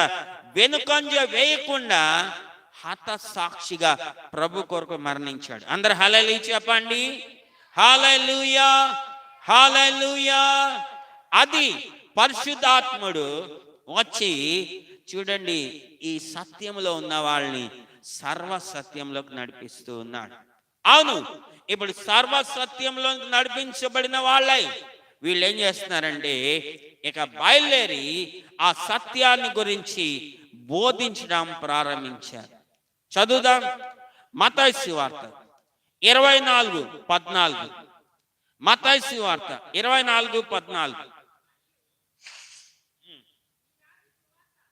మరియు ఈ రాజ్య సువార్త సకల జనులకు సాక్షార్థమై లోకమంతటా ప్రకటించబడును, అటు తర్వాత అంతము వచ్చిన. చూడండి, మరియు ఈ సువార్త సకల జనములకు సాక్షార్థమై లోకమంతటా కూడా ప్రకటించబడతా ఉంది.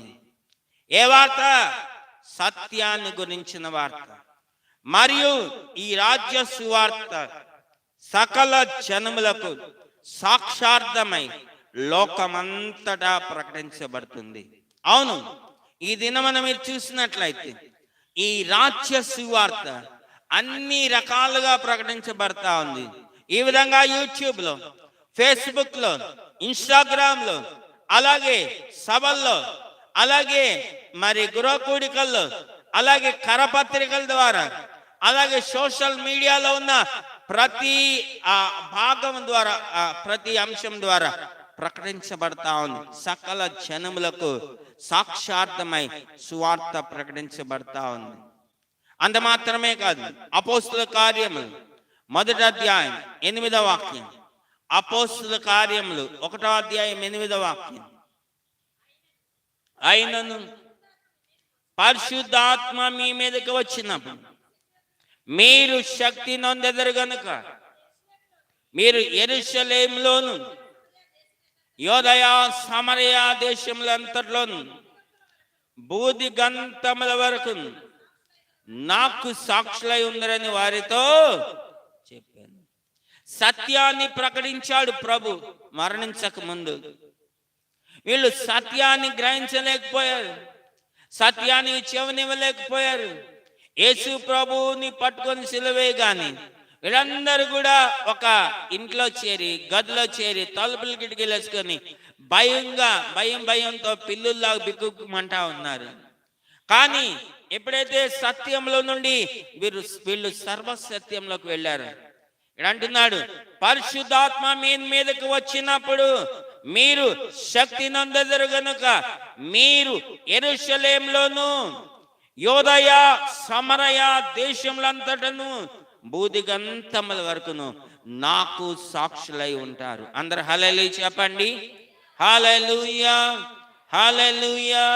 ఉన్నారా లేదా? 4:33 అపోస్తుల కార్యములు 4వ అధ్యాయం 33వ వాక్యం. అపోస్తుల కార్యములు 4వ అధ్యాయం 33వ వాక్యం. వీరుగాక ఇదియుగాక అపోస్తులు బహుబలముగా ప్రభు అయిన యేసు పునరుద్ధానమును గూర్చి సాక్ష్యమిచ్చిరి. దైవ కృప అందరి యందు చాలు అపోస్తలులు బహుబలముగా వారు ప్రభు అయిన యేసు క్రీస్తు యొక్క పునరుద్ధానాన్ని గురించి సాక్ష్యం ఇచ్చారు. అందరు హల్లెలూయా చెప్పండి. వాళ్ళకి చదువు లేదు, వాళ్ళ చేతిలో బైబిల్ లేదు, వాళ్ళు ఆ పునరుద్ధానాన్ని గురించి సాక్ష్యం చెప్తా వచ్చారు. అవును, ఎందుకు? నేను అంతకుముందే చెప్పి ఉన్నా మీతో, అది సత్య సాక్ష్యం, అది నిజంగా జరిగిన విషయం. వాళ్ళు ఏం చెప్తా వచ్చారు? 3వ అధ్యాయం 14-15 వచనాలు.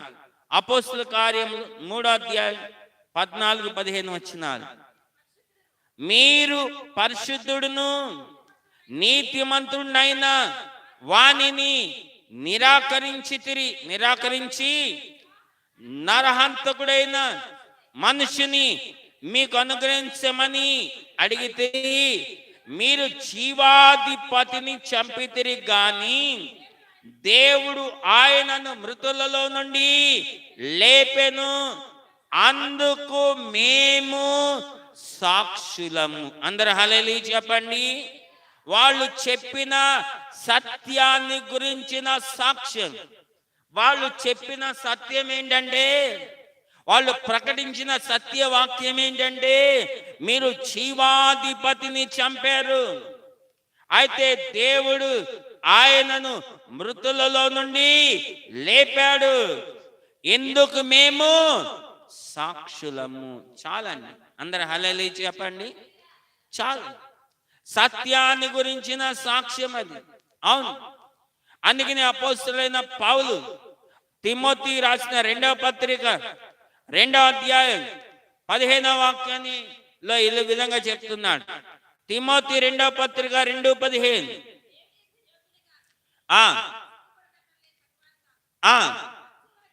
సత్యవాక్యమును సరిగా ఉపదేశించువానిగాను. ఒక్క నిమిషం. తెలుగు బైబిల్లో సత్యవాక్యమును సరిగా ఉపదేశించువానిగాను అన్నాడు. కానీ మూల భాషలో ఏమన్నాడంటే, rightly dividing the word of truth,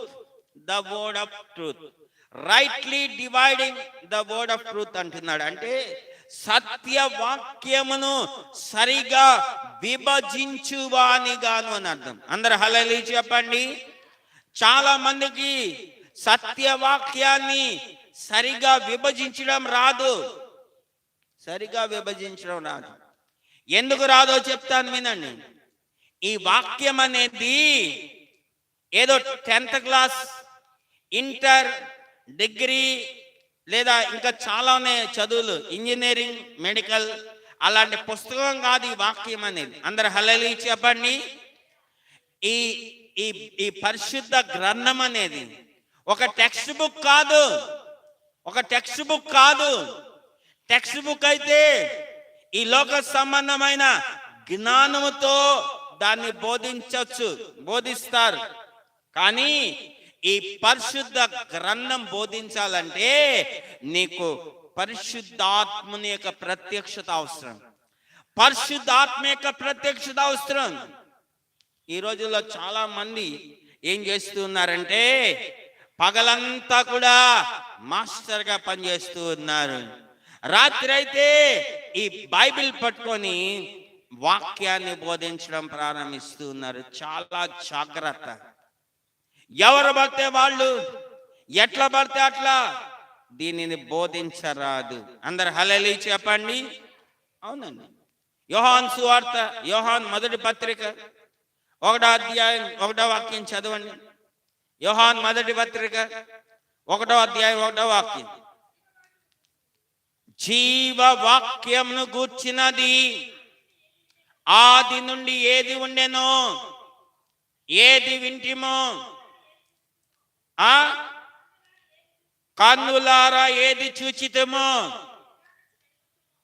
ఏది నిదానించి కనుగొంటిమో, మా చేతులు వేటిని తాకి చూచెను, అది మీకు తెలియచేయుచున్నాము. చాలండి. జీవవాక్యను గుర్చినది ఆది నుండి ఏది ఉన్నదో, మా కన్నులతో మేము ఏది చూచామో, ఏది నిదానించి కనుగొన్నామో, ఏది మేము నిదానించి విన్నామో, అది మేము మీకు తెలియజేస్తున్నాం. దేవుని యొక్క వాక్యం ఎంత స్వచ్ఛమైనదో చూడండి, ఎంత పరిశుద్ధమైనదో చూడండి. అపోస్తులైన పేతురు మొదటి పత్రిక 2వ అధ్యాయం 1-3 వచనాలు. పేతురు మొదటి పత్రిక 2వ అధ్యాయం 1-3 వచనాలు. ప్రభువు దయాళుడని మీరు రుచి చూచి ఉన్న ఎడల సమస్తమైన దుష్టత్వమును, సమస్తమైన కపటమును, సమస్త దూషణ మాటలను మాని క్రొత్తగా, వినాలి ఇక్కడే, క్రొత్తగా జన్మించిన శిశువుల వలె పోలిన వారై నిర్మలమైన వాక్యమును పాల వలన రక్షణ విషయంలో ఎదుగు నిమిత్తము ఆ పాలను అపేక్షించుడి. చాలండి. దేవుని వాక్యం దేంతో పోల్చబడిందంటే నిర్మలమైన పాలుతో దాంతో పోల్చబడింది. నిర్మలమైన పాలు అంటే చిక్కటి పాలు, గేది నుంచి పిండిన పాలు, చుక్క కూడా నీళ్లు కలపని పాలు. ఆ పాలతో దేవుని వాక్యం పోల్చబడింది. అలాంటి చిక్కటి పాలు మనం త్రాగితే, చూడండి, చిన్న బిడ్డలు త్రాగితే వాళ్ళు ఎదుగుతారు. ఆ చిన్న బిడ్డలకి అలాంటి నిర్మలమైన పాలను ఇస్తూ ఉంటాం. లేదంటే లీటర్ పాలకి చిక్కటి పాలకి లీటర్ నీళ్ళు కలిపివ్వండి, వాళ్ళకి బలమే ఉండదు, వాళ్ళలో ఎదుగుదలే ఉండదు. అందరు హల్లెలూయా చెప్పండి. అవునండి. ఈ దేవుని యొక్క వాక్యం కూడా నిర్మలమైనది. ఈ నిర్మలమైన దేవుని యొక్క వాక్యం ఏమంటున్నాడు? రక్షణ విషయంలో మీరు ఎదుగు నిమిత్తం ఆ పాలను అపేక్షించండి అంటున్నాడు. ఎలాంటి పాలని? నిర్మలమైన వాక్యం అనే పాలను. చాలా మంది ఏమనుకుంటారంటే, ఎవరైనా పాస్టర్ గారేలే, ఏదైనా వాక్య బైబిల్లో విషయం చెప్తున్నారులే అనుకుంటారు. అనుకొని ఎక్కడో చోటకి మనం చర్చికి వెళ్తే ముఖ్యం, చర్చికి వెళ్ళడం ముఖ్యం, ఎక్కడికి వెళ్తే ఏంటి అని ఎక్కడికైనా వెళ్ళొచ్చులే అని వెళ్తానే ఉంటారు. అంటే దాని అర్థం ఏంటంటే, ఏదైనా పాలేలే, చిక్కటి పాలే తాగాలా ఏంటి? లీటర్ పాల్లో లీటర్ నీళ్ళు కలిపితే తాకూడదా ఏంటి? లేదా ఈ రోజుల్లో పాలు అంటే రకరకాలుగా తయారు చేస్తున్నారు. పాలు మీకు తెలుసో లేదు, యూట్యూబ్లో మీరు చూడండి. ఆ యూరియాలోంచి కూడా తయారు చేస్తున్నారు. ఇంకా రకరకాల వాటిలతో కూడా తయారు చేస్తున్నారు. ఏదైనా పాలేలే అని తాగేవనుకో ఏమైపోతావు? చెప్పు, ఏమైపోతావు? నువ్వు సచ్చేపోతావు. మాటలో చెప్పాలంటే లేనిపోయిన రోగాలన్నీ వస్తాయి. దాని వలన నీలో ఎదుగుదల రాకపోవడం సరికదా, రావడం సరికదా, ఎదుగుదల రాదు, కానీ ఏదో ఒక రోగాలు అంటగట్టుకుంటూ ఉంటాయి. అయితే ఇక్కడ మనం చూసినట్లయితే దేవుని యొక్క వాక్యం పరిస్థితి కూడా అంతే. చాలా మందికి తెలియక ఎక్కడో చోటుకి వెళ్ళాలి, ఏదో ఒకటి దేవుని మాటలు వినాలి, అందరూ దేవుని మాటలే చెప్తారు అని వెళ్తే ఎక్కడ వేసిన గొంగలు అక్కడే రా బాబు అన్నట్టుగా రక్షణలో ఎదగకుండా అలాగే ఉంటారు. అందరు హల్లెలూయా చెప్పండి. కావాలని చూడండి, కొంతమంది చిన్న బిడ్డల్ని ఎత్తుకొని వెళ్తా ఉంటారు. వాళ్ళు చెప్తా ఉంటారు, ఈ బిడ్డకి 25 సంవత్సరాలండి. ఎన్ని సంవత్సరాలు? కానీ ఆ పిల్లని లేదా పిల్లని చూస్తే ఎంత వయసు ఉన్నట్టు ఉంటుంది అంటే 5 సంవత్సరాలు ఉన్నట్టుంది, 4 సంవత్సరాలు 5 సంవత్సరాలు ఉన్నట్టుంది. కానీ వాళ్ళ చెప్పే మాట ఏంటంటే అబద్ధం చెప్పరు, నిజమే, 25 ఏళ్ళండి. ఎందుకు? ఎదుగుదల లేదు. అందరు హల్లెలూయా చెప్పండి. ఎదుగుదల లేదు. ఎట్లా ఎదుగుదల ఉంటుంది? ఇలాగా చూడండి, నిర్మలమైన పాలు తీసుకోకుండా ఎట్లా ఎదుగుతారు? రక్షణ విషయంలో కూడా అంతే. దేవుని యొక్క ఉద్దేశం ఏంటంటే ప్రకటన గ్రంథంలో ఉంటుంది, సంపూర్ణ పురుషులం అవ్వాలి. ఎఫెసీ పత్రికలు రాస్తాడు, సంపూర్ణ పురుషులం అవ్వాలి. ప్రకటన గ్రంథంలో మ్యాన్ చైల్డ్ అంటే మగ శిశువు అని తెలుగులో రాస్తాడు, కానీ ఓ మాటలో చెప్పండి, సంపూర్ణంగా ఎదిగిన శిశువు అని అర్థం. అందరు హల్లెలూయా చెప్పండి. హల్లెలూయా, హల్లెలూయా. దానికోసం మనం సంపూర్ణంగా ఎదిగే దానికోసం నిర్మలమైన వాక్యం అనే పాలను మనం అపేక్షించాలి. ఆయన వాక్యమే సత్యం. ఆయన వాక్యం ఎంత సత్యం అంటే ప్రభు చెప్తాడు మత్తయి సువార్త 24:35. మత్తయి సువార్త 24:35. మత్తయి సువార్త 24:35. ఆకాశము భూమి గతించును గాని నా మాటలు ఎంత మాత్రము గతించవు. చూడండి, ఆకాశము భూమి గతించిపోతాయేమో గాని నా మాటలు ఎంత మాత్రము కూడా ఏ మాత్రము కూడా గతింపవు.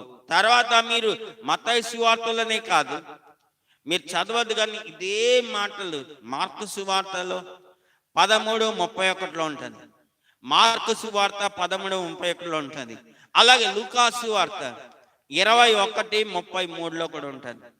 చూడండి, ఆయన మాటలు ఎంత సత్యమైనవంటే, ఆయన మాటలు ఎంత నిర్మలమైనవంటే, ఎంత స్వచ్ఛమైనవంటే ఆయన చెప్తున్నాడు గట్టిగా, ఆకాశము భూమి గతించినను నా మాటలు ఏ మాత్రం కూడా గతించవు.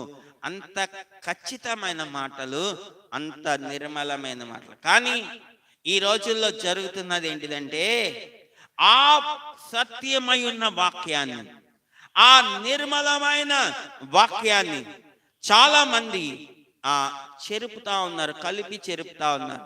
ఎఫెసీయులు రాసిన పత్రిక 4:14 ఎఫెసీయులు రాసిన పత్రిక 4:14. ఎఫెసీ 4:14. 4:14. అందువలన మనమిక మీదట పసి పిల్లలమై ఉండి మనుషుల మాయోపాయముల చేత వంచనతోను తప్పు మార్గమునకు లాగు కుయుక్తులతోను గాలికి కొట్టుకొని పోవునట్లు కల్పించబడిన ప్రతి ఉపదేశము తట్టు. చూడండి, ఏంటంటే కల్పించబడిన ప్రతి ఉపదేశం. ఈ రోజుల్లో జరుగుతున్నది అదే. చాలా మందికి అర్థం కాదు. యేసు ప్రభు ఒక్కడే అంటారు కదా, మీలో ఇన్ని సంఘాలు వచ్చినాయండి. చాలా మంది యొక్క డౌట్ అది. మాకంటే చాలా ఉన్నాయి దేవుళ్ళు దేవతలు, కాబట్టి ఒక్కొక్క దానికి ఒక్కొక్క గుడి ఉంది. మీకు ఒక్క యేసు ప్రభువే కదా, ఒక్క యేసు ప్రభు అయితే ఇన్ని గుళ్ళు వచ్చినాయండి. ఒక చర్చికి ఒక పేరు చెప్పండి, ఇంకో చర్చికి ఇంకో పేరు. చాలా మంది ఏమనుకుంటారంటే మీలోనే ఇన్ని మతాలు ఉన్నాయా అనుకుంటారు. అందరు హల్లెలూయా చెప్పండి. మతాలు లేవు, గీతాలు లేవు, ఒకటే మతం, అది యేసు ప్రభుదే. కానీ ఇన్ని ఎందుకు వచ్చినాయి ఇక్కడ చెప్తున్నాడు. మనుషుల చేత, మాయోపాయముల చేత, వంచనతోను, తప్పు మార్గమునకు కుయుక్తితోను కల్పించబడిన ప్రతి ఉపదేశము. ఒక్కొక్క సంఘంలో ఒక్కొక్క ఉపదేశం ఉంది. అందరు హల్లెలూయా చెప్పండి. కల్పించి కల్పించి కల్పించి కల్పించి ఒక్కొక్క ఉపదేశాన్ని కల్పించి ఒక్కొక్క సంఘాన్ని స్థాపించుకొని ఉన్నారు. అందరు హల్లెలూయా చెప్పండి. అపోస్తలుడైన పౌలు హెబ్రీ రాసిన పత్రిక 13వ అధ్యాయం 9వ వాక్యం. హెబ్రీ 13:9. హెబ్రీ 13:9. నానా విధములైన అన్య బోధల చేత త్రిప్పబడకుడి. చాలా జాగ్రత్తగా గమనించండి. అపవాదైన సాతాను ఈ అంచె దినాల్లో ఏం చేశాడంటే నానా విధములైన అన్య బోధల్ని వాడు లోకంలోకి తీసుకొని వచ్చి పెట్టి ఉన్నాడు. నానా విధములైన అన్య బోధలు. ఏ బోధ కరెక్టో ఎవడికి తెలియట్లా. అందరు హల్లెలూయా చెప్పండి. ఎందుకు తెలియట్లేదు ఒకటి నేను చెప్తా. వాక్యాన్ని ఎప్పుడు కూడా వినేసి వెళ్ళిపోవడం కాదు, వాక్యాన్ని ఎప్పుడు కూడా పరిశోధించాలి. అందరు హల్లెలూయా చెప్పండి. వాక్యాన్ని ఎప్పుడు కూడా ధ్యానించాలి. ఈ రోజుల్లో ఎక్కడ పొరపాటు జరుగుతుందంటే వాక్యాన్ని పరిశోధించరు, బైబిలే తెరవరు. బైబిల్ తెరవడం చాలా కష్టం. బైబిల్ అయితే తీసుకొని వస్తారు భద్రంగా, కానీ వాక్యం చెప్తున్నాడు బైబిల్ తెరవరు. వాక్యాన్ని చెప్పినప్పుడు బైబిల్లో మాటలు ఏం చెప్పారు అనేది రాసి పెట్టుకోరు. ఆ ఇంటికి వెళ్ళిన తర్వాత వాక్యాన్ని నెమరవేయరు. చర్చిలో ఏం చెప్పారు అంతే, అది అబద్ధమే చెప్పని, అది కల్పించే చెప్పని, అది నానా విధములైన అన్య బాధలే చెప్పని, ఏమైనా చెప్పని, వాళ్ళు చెప్పిందే చెప్పండి, వాళ్ళు చెప్పిందే కరెక్ట్. కానీ బెరాయాలో ఒక సంఘం ఉంది. పౌలు శీలలు వెళ్ళారు, అక్కడ వాక్యాన్ని బోధించారు. పౌలు శీలలు వెళ్ళి వాక్యం బోధించినప్పుడు బెరాయాలో ఉన్న సంఘంలో ఉన్న విశ్వాసులు ఎంత జ్ఞానులంటే వాక్యాన్ని వినేవాళ్ళు. అపోస్తలుడైన పౌలు వాక్యాన్ని బోధించాడు అనుకోండి, వాక్యాన్ని వినేవాళ్ళు. ఇంటికి వెళ్ళి ఆ పౌలు చెప్పిన వాక్యం కరెక్టా కాదా అని లేఖనాల్ని పరిశోధించే వాళ్ళని రాయబడుతుంది. ఎవరు చెప్పిన వాక్యం అండి చెప్పండి, ఎవరు చెప్పిన వాక్యం? పౌలు చెప్పిన వాక్యం. పౌలు ఏమైనా మామూలుడా? బైబిల్లో పత్రికలు ఎక్కువ రాసింది పౌలే. పౌలేమి మామూలు మనిషి కాదు, దేవుని దగ్గర నుంచి విశేషమైన ప్రత్యక్షతలు పొందినవాడు, అపోస్తులందరికన్నా గొప్ప పరిచర్య చేసిన వాడు. అలాంటి వాడు వాక్యం చెప్పినా, బాగా వినండి, అలాంటి వాడు వాక్యం చెప్పినా ఆయన చెప్పిన వాక్యం కరెక్టా కాదా అని ఇంటికి వెళ్ళి పరిశోధించే వాళ్ళంట. అలా చేస్తేనండి పొరపాటును కూడా అన్య బోధల చేత త్రిప్పబడరు కదా, వాళ్ళు సత్యంలో నిలిచి ఉంటారు. సత్య వాక్యాన్ని వాళ్ళు అపేక్షిస్తారు, రక్షణ విషయంలో ఎదుగుతారు. ఈ రోజుల్లో సంఘం రక్షణ విషయంలో ఎదగపోవడానికి గల కారణం అదే. వస్తారు, వాక్యం వింటారు, వెళ్ళిపోతారు అంతే. ఇంటికి వెళ్ళిన తర్వాత చెప్పిన వాక్యాన్ని ధ్యానం చేయటమే ఉండదు. ఒక మంచి అలవాటు ఏంటంటే, నువ్వు చదువుకున్నవాడు అయితే చర్చికి వచ్చేటప్పుడు చక్కగా బైబిల్ ఒకటే కాదు, ఒక బుక్ తెచ్చుకొని ఆ చెప్తున్న వాక్యాలన్నీ రెఫరెన్స్ రాసుకొని ఇంటికి వెళ్ళి నువ్వు చదువుకోవాలి. ఇప్పుడు ఈ రోజుల్లో జ్ఞానం విస్తరించింది కాబట్టి ఇప్పుడు ఇదే ఉంది.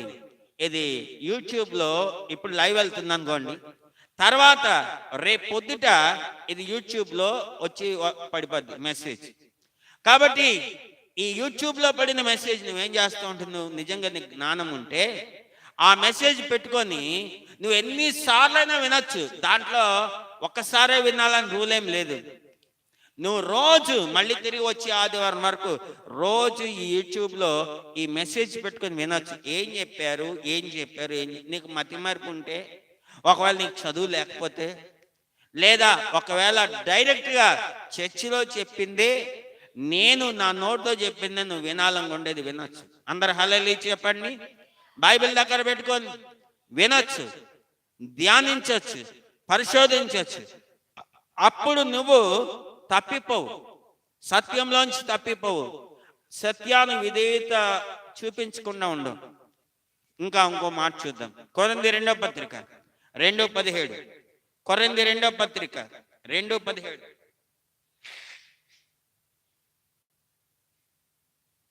కొరింథీ 2వ పత్రిక 2:17. కావున ఇట్టి సంగతులకు చాలిన వాడెవడు? మేము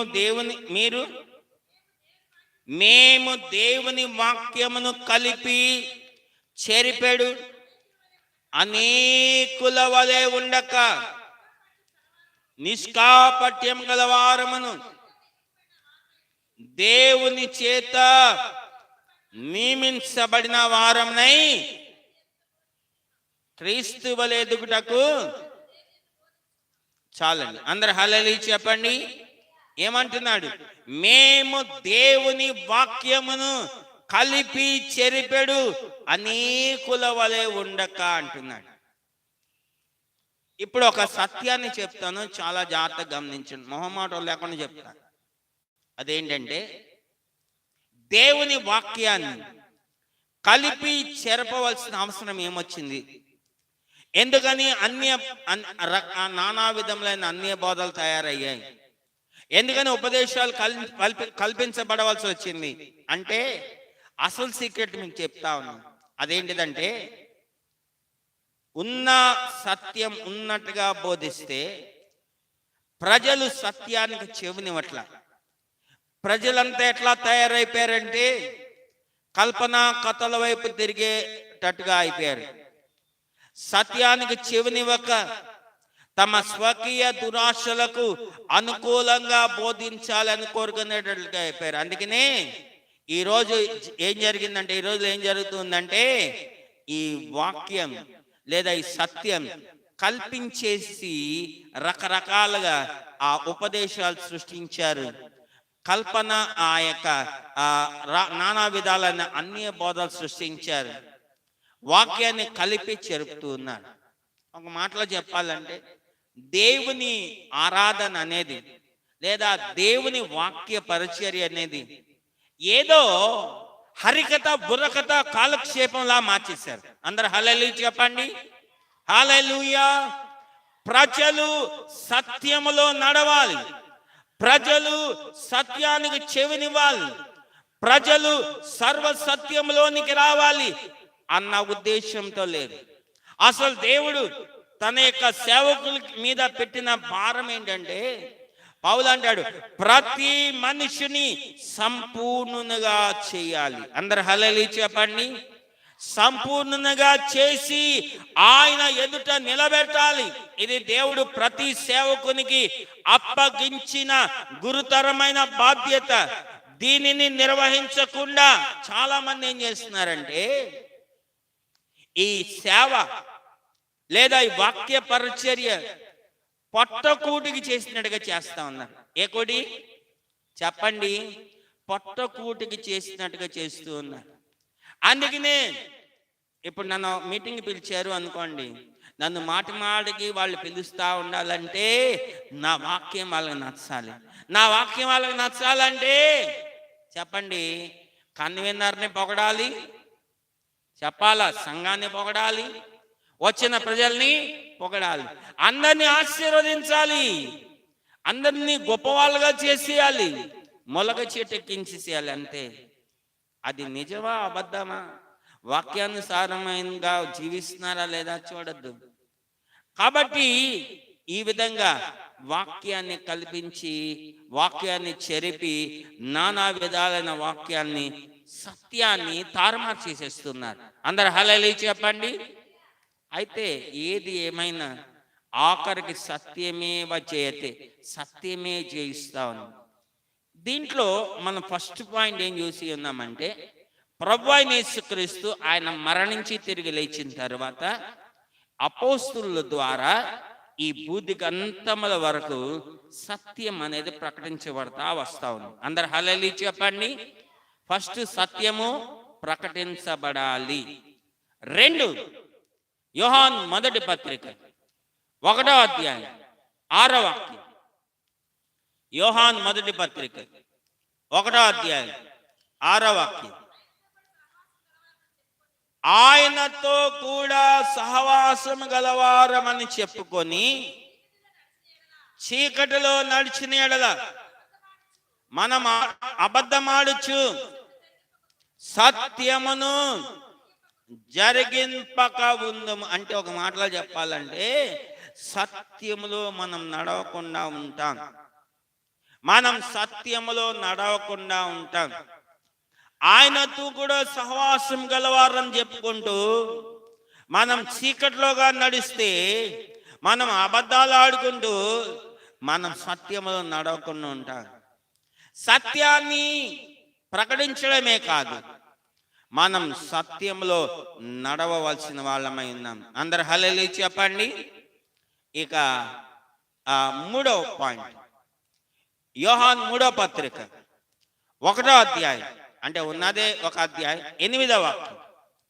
యోహాను మొదటి పత్రిక 3వ పత్రిక 1వ అధ్యాయం 8వ వాక్యం. మనము సత్యమునకు సహాయకులుగా ఉన్నట్లు అట్టి వారి ఉపకారము చేయబద్దులమై ఉన్నాం. చాలండి. 2వ పాయింట్, సత్యమునకు సహాయకులు. అందరు హల్లెలూయా చెప్పండి. 1 సత్యాన్ని ప్రకటించే వాళ్ళు, 2 సత్యములో నడుచుకునే వాళ్ళు, 3 సత్యమునకు సహాయకులు. కీర్తనల గ్రంథం 145వ కీర్తన 18వ వాక్యం. కీర్తనల గ్రంథం 145వ కీర్తన 18వ వాక్యం. తనకు మొరపెట్టు వారికి అందరికీ, తనకు నిజముగా మొరపెట్టు వారందరికీ యెహోవా సమీపంగా ఉన్నాడు. అక్కడ తనకు మొరపెట్టు వారికి అని, రెండోది అన్నాడు తనకు నిజముగా మొరపెట్టు వారికి అందరికీ అంటున్నాడు. నిజముగా కాదు, కరెక్ట్ తర్జుమా అంటే మూల భాషలో ఉన్న మాట ఏంటో నేను చెప్తాను. కీర్తనల గ్రంథం 145:18 తనకు మొరపెట్టు వారికి, అలాగే తనకు నిజముగా అనకుండా కరెక్ట్ భాషలో, కరెక్ట్ మూల భాషలో ఏం రాశాడంటే సత్యమందు మొరపెట్టు వారికి అంటున్నాడు. అందరు హల్లెలూయా చెప్పండి. హల్లెలూయా. ఇంగ్లీష్లో ఉన్నది చదివి వినిపిస్తా. అదేంటిదంటే, to all that call upon him in truth, సత్యములో ఉండి ఆయనకు మొరపెట్టు వారికి ఆయన సమీపముగా ఉన్నాడు. అందరు హల్లెలూయా చెప్పండి. నువ్వు సత్యాన్ని ప్రకటించినా సరే, నువ్వు సత్యంలో నడుచుకున్నా సరే, నువ్వు సత్యానికి సహాయకుడుగా ఉన్నా సరే, నువ్వు సత్యములో ఉండి ఆయనకు మొరపెడితే ఆయన నీకు సమీపముగా ఉన్నాడు. అందరు హల్లెలూయా చెప్పండి. అది 3వది. 1 సత్యాన్ని ప్రకటించాలి, 2 సత్యములో నడుచుకోవాలి, 3 సత్యమునకు సహాయకుడిగా ఉండాలి. 4 యోహాను సువార్త 4వ అధ్యాయం 23-24 వచనాలు. యోహాను సువార్త 4వ అధ్యాయం 23-24 వచనాలు.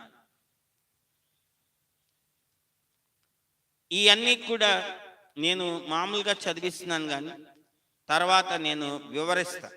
అయితే యథార్థముగా ఆరాధించేవారు ఆత్మతోనూ సత్యముతోనూ తండ్రిని ఆరాధించు కాలము వచ్చుచున్నది, అది ఇప్పుడును వచ్చియే ఉన్నది.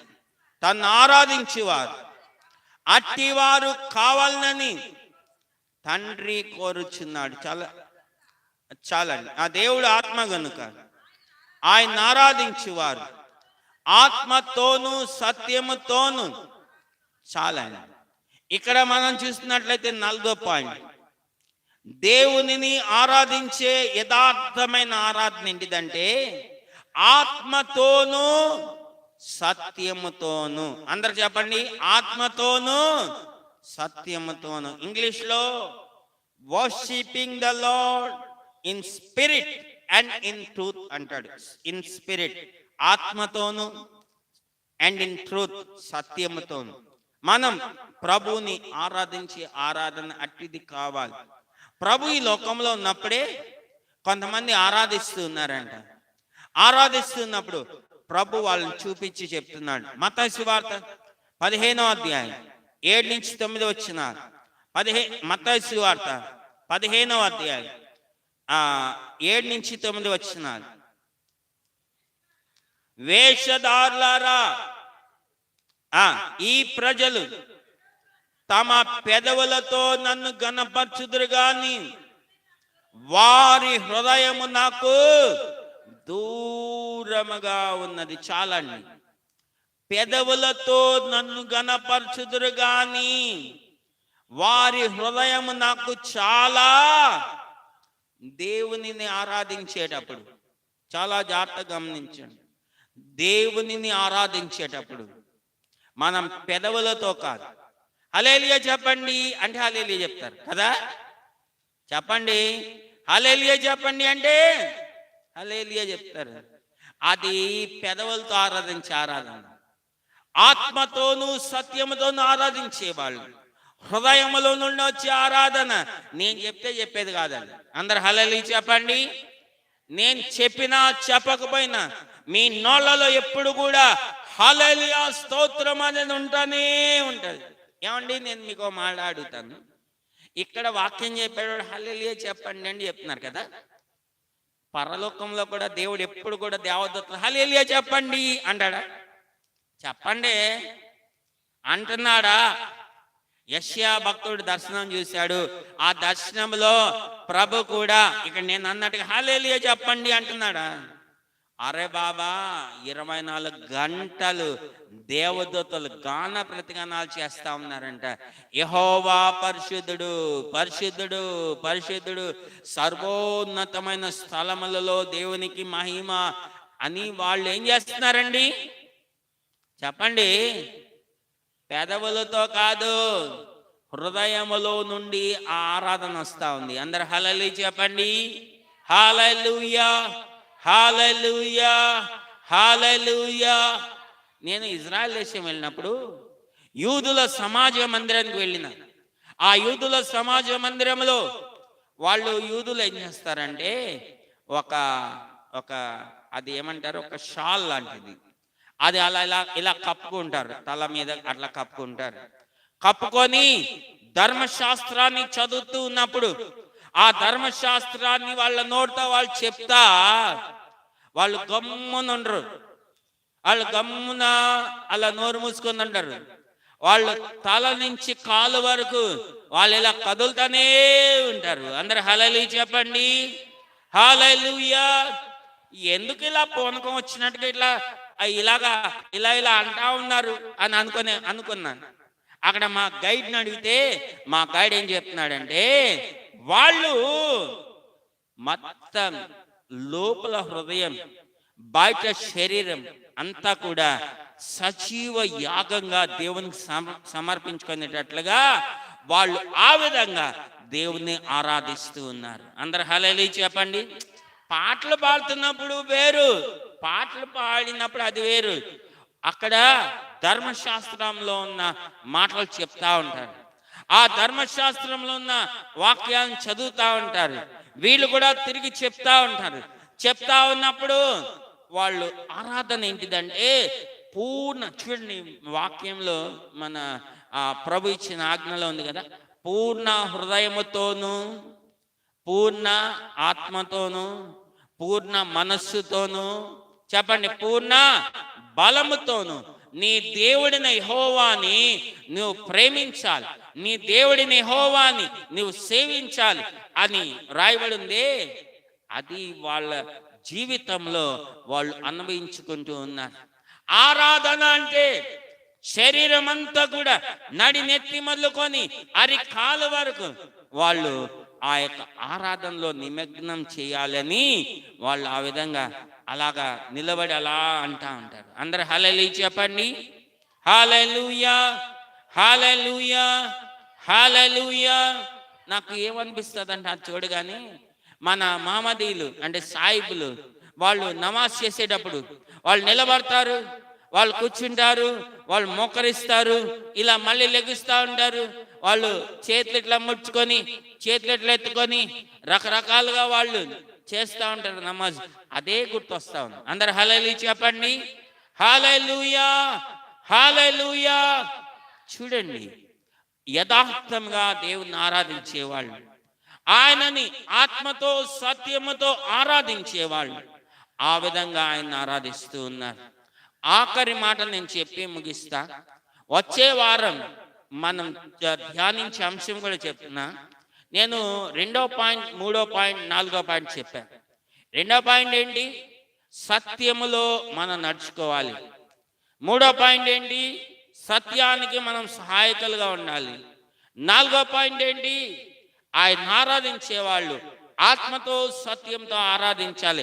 అదే ఆయన కోరుకునే యథార్థమైన ఆరాధన. ఇప్పుడు ఒక మాటను చదివి నేను ముగిస్తాను. అపోస్తులైన పౌలు కొరింథీ మొదటి పత్రిక 13వ అధ్యాయం 6వ వాక్యం. కొరింథీ మొదటి పత్రిక 13వ అధ్యాయం 6వ వాక్యం. 6వ వచ్చింది. దుర్నీతి విషయమై సంతోషపడక సత్యమందు, ఏంటిది? దుర్నీతి విషయమై సంతోషపడక సత్యమందు సంతోషపడినట్టున్నాడు. దేని గురించి? పైన మీరు చదువుకుంటే 4వ వచనంలో ప్రేమను గురించి చెప్తూ ఉన్నాడు. ఆ ప్రేమంట సత్యమందు సంతోషపడుతుంది. అందరు హల్లెలూయా చెప్పండి. ప్రేమ అంటే ఏంటి? నేను మీతో చెప్పాను, ప్రేమ దేవుడై ఉన్నాడు, దేవుడు ప్రేమ స్వరూపే ఉన్నాడు. కాబట్టి దేవుడు ఆయన సత్యమందు సంతోషపడతాడు. ఎప్పుడు సంతోషపడతాడు? నువ్వు సత్యాన్ని ప్రకటించినప్పుడు సంతోషపడతాడు. ఎప్పుడు సంతోషపడతాడు? నువ్వు సత్యమందు నడుచుకుంటే సంతోషపడతాడు. ఎప్పుడు సంతోషపడతాడు? నువ్వు సత్యానికి సహాయకుడిగా ఉంటే సంతోషపడతాడు. ఎప్పుడు సంతోషపడతాడు? నువ్వు ఆయన ఆరాధించేటప్పుడు ఆత్మతో సత్యముతో నువ్వు ఆయన ఆరాధిస్తే ఆయన సంతోషపడతాడు. దయచేసి అందరూ లేచి నిలబడదాం. దయచేసి అందరూ లేచి నిలబడదాం. చాలా అమూల్యమైన విషయాలు ఈరోజు ప్రభు మనతో మాట్లాడి ఉన్నాడు. అందరం లేచి నిలబడదాం. ఈ దినమున చాలా అమూల్యమైన విషయాలు ప్రభు మనతో మాట్లాడి ఉన్నారు. ప్రభు మనకు నేర్పించిన విషయం ఏంటి?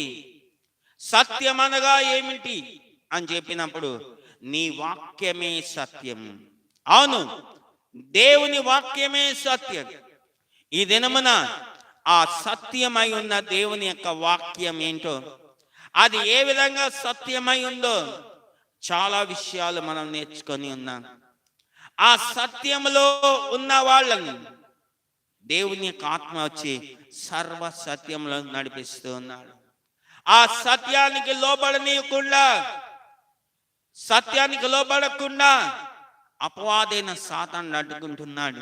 ఆ సత్యానికి చెవినివ్వకుండా అపవాదైన సాతాను అడ్డుకుంటూ ఉన్నాడు. ఈ దినమున సత్యం ఏ విధంగా జయిస్తూ వచ్చిందో అనేక విషయాలు మనం నేర్చుకొని ఉన్నాం.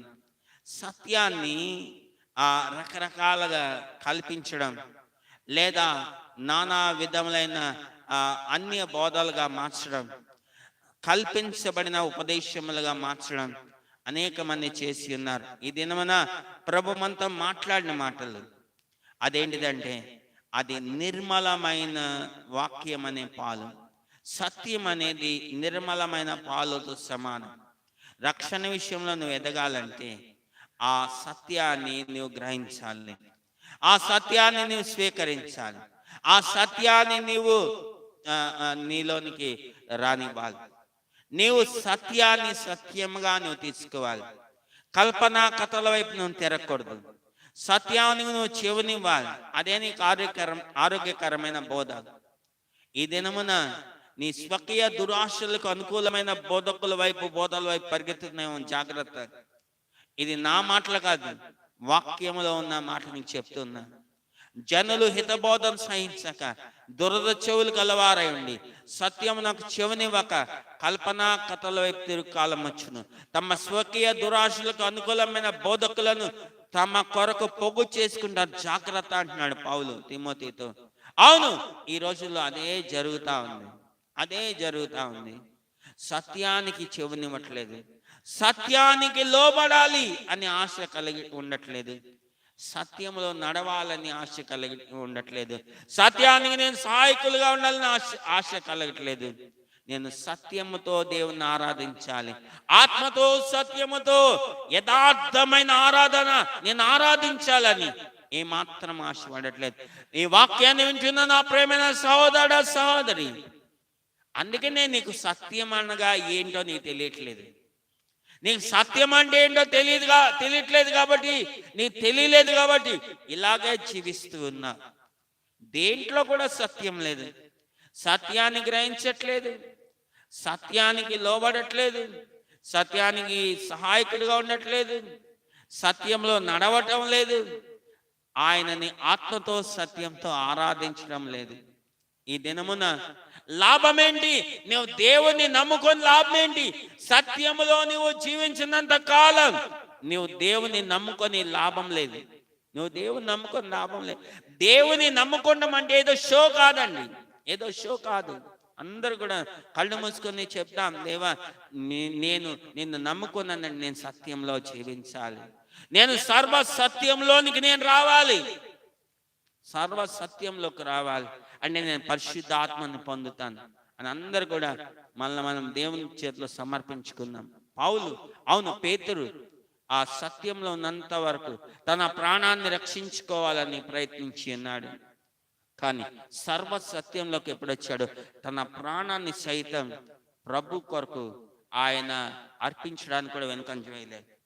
అయితే సత్యంలో ఉన్నంత కాలం అంటే ఆయన సత్యంలో ఉన్నాడు అన్నట్టుగా ఉన్నాడే కానీ అది సత్యాన్ని అనుసరించలేదు, సత్యంలో జీవించలేదు, అంటే సత్యంలో నడవలేదు, సత్యాన్ని సహాయకుడుగా లేడు, సత్యానికి ఆయన ఏమాత్రం లోబడలేదు. ఆయన ఎప్పుడైతే పరిశుద్ధాత్మను పొంది ఉన్నాడో, సర్వ సత్యంలోకి ఎప్పుడైతే వచ్చి ఉన్నాడో, ఆయన సత్యంలో నడుస్తాం ప్రారంభించాడు, సత్యాన్ని సహాయకుడు ఉండటం ప్రారంభించాడు, ఆయన దేవుని సత్యముతో ఆరాధించడం ప్రారంభించాడు. ఇదేమన్నా వాక్యాన్ని వింటున్నా నీవు ఈ సత్యాన్ని నువ్వు గ్రహిస్తున్నావా? నీ కొరకు నేను ప్రార్థన చేయబోతున్నాను. ప్రార్థన. తండ్రి, ఈ దినమున బిడ్డలతో మీరు మాటల కొరకు స్తోత్రాలు. సత్యం అనగా ఏమిటి అనే దాంట్లో రెండవ భాగం ఈరోజు మేము విని ఉన్నాం. నీ వాక్యమే సత్యం, నీ వాక్యమే సత్యం అనే దాని గురించి ఈరోజు మీరు మాతో మాటల స్తోత్రాలు. విన్న ప్రతి మాట ప్రతి బిడ్డ హృదయంలో భద్రపరచబడినట్లు సహాయం చేయండి. సత్యమై ఉన్న నీ వాక్యాన్ని మేము గ్రహించినట్లు సహాయం చేయండి. అవును ప్రభువా, ఆకాశము భూమి గతించిపోవచ్చు మేము, కానీ నీ మాటలు ఎప్పుడు కూడా గతించవు. నీ వాక్యం అంత సత్యమై ఉన్నది. ఈ దినమున ఎంతమంది బిడ్డలైతే ఇంతకాలం ఈ మాటలు తెలియకుండా ఉన్నారు, ఈ మాటలు వినకుండా ఉన్నారు, ఈ మాటలు గ్రహించకుండా ఉన్నారు, ఆ బిడ్డలందరితో నీ వాక్యం ద్వారా మీరు మాట్లాడి స్తోత్రాలు. విన్న ప్రతి మాట ప్రతి బిడ్డ హృదయంలో భద్రపరచబడాలి. బిడ్డల వాక్యం ద్వారా దేవా భద్రపరచబడాలి, వాక్యం చేత దర్శించబడి నీ నిత్యమైన రాకడ రాజ్యం సిద్ధపడాలి. సత్యం బిడ్డల్ని స్వతంత్రులుగా చేయాలి. నీ నిత్యమైన రాకడ రాజ్యం బిడ్డలందరం కూడా మీరు సిద్ధపరిచి సమస్త ఘనత మహిమ ప్రభావములు మీరు మాత్రమే పొందండి. ఈ వారం అంతా బిడ్డలు చేసిన ఉద్యోగాలు, వ్యాపారాలు, చదువులు, చేతి పనులు దీవించండి. దేవా స్తోత్రాలు. అలాగే వారంలో దేవా ఎంత భయంకరమైన ఎండలు వేస్తున్నాయి. దేవా బిడ్డలను కనికరించండి, వాతావరణం చల్లబరచండి. ప్రభా మీ స్తోత్రాలు. ఎంతమంది ప్రభా ఈ గ్రామాన్ని రక్షించండి, ఇరుపరు గ్రామాలను రక్షించండి, గ్రామ పెద్దల్ని వాళ్ళ కుటుంబాలను ఆశీర్వదించి దీవించండి. దేవా మీ స్తోత్రాలు, నీ కృపలు మీకు జ్ఞాపకం చేసుకోండి. ఎంతమంది బిడ్డలైతే దేవా రోగాలతో బాధపడే యూట్యూబ్ చూస్తున్నారు, ఈ ఛానల్ వీక్షిస్తున్నారు, అలాంటి బిడ్డలు మీరు కనికరించండి. ఎలాంటి రోగమైన యేసు నామములో విడుదల కలుగునుగాక. నీ స్వస్థపరిచే హస్తాన్ని చాపి మీరు ముట్టి స్వస్థపరచండి. ఎంతమంది బిడ్డలైతే సమస్యలతో బాధపడుతూ చూస్తున్నారు, ఎంతమంది బిడ్డలైతే ఆ దేవా నిన్ను ఎరగకుండా ఈ మాటలు వింటున్నారు, వాళ్ళందరినీ దర్శించండి, బిడ్డలుగా మార్చండి. సమస్యల నుంచి బిడ్డలు విడుదల దాచేయండి. నీ నిత్యమైన రాకడ రాజ్యాన్ని సిద్ధపరచండి. నీ రాకడాల్సిన నిశ్చితమైన మరొక వారం మేము కలుసుకోవాలి. ఈ వారం అంతా బిడ్డలందరినీ రక్తంతో సీల్ చేస్తున్నాం. అపవాది యొక్క చూపు చే బిడ్డల మీద పడకూడదు. నీ కాపుదల భద్రత సమర్పిస్తున్నాం. మా దేశాన్ని రక్షించండి, ఆశీర్వదించి దీవించండి. సమస్త ఘనత మహిమ ప్రభావములు మీరు మాత్రమే పొందుకోమని యేసు నామములో అడిగి వేడుకొని ప్రార్థిస్తున్నాం తండ్రి, ఆమేన్. మన తండ్రి అయిన దేవుని యొక్క ప్రేమ, కుమారుడైన యేసుక్రీస్తు కృప, పరిశుద్ధాత్మిక అన్యోన్య సహవాసం, సమాధానం కూడి ఉన్న ప్రతి బిడకు దేవుడు అక్కడ పర్యంతము సదాకాలము తోడే ఉండి నడిపించునుగాక. ఆమేన్. నా ప్రాణమై యెహోవాను సంధించుము, నా అంతరంగం సమస్తమైన పరిశుద్ధాన్ని సంధించుము. నా ప్రాణమై యెహోవాను సంధించుము, ఆయన చేసిన ప్రకారములలో దేనిని మరొకం. యేసు రక్తమే చేయం, శిలువ రక్తమే చేయం, క్రీస్తునాం సంపూర్ణ విజయం, పువాది క్రియలకనంత నాశనం. యేసు రక్తమే చేయం. హల్లెలూయా, హల్లెలూయా, హల్లెలూయా. అందరికీ వందనాలు. దేవుడు మన అందరినీ కూడా సమృద్ధిగా ఆశీర్వదించి దీవించింది గాక. తిరిగి వచ్చేవారు మనం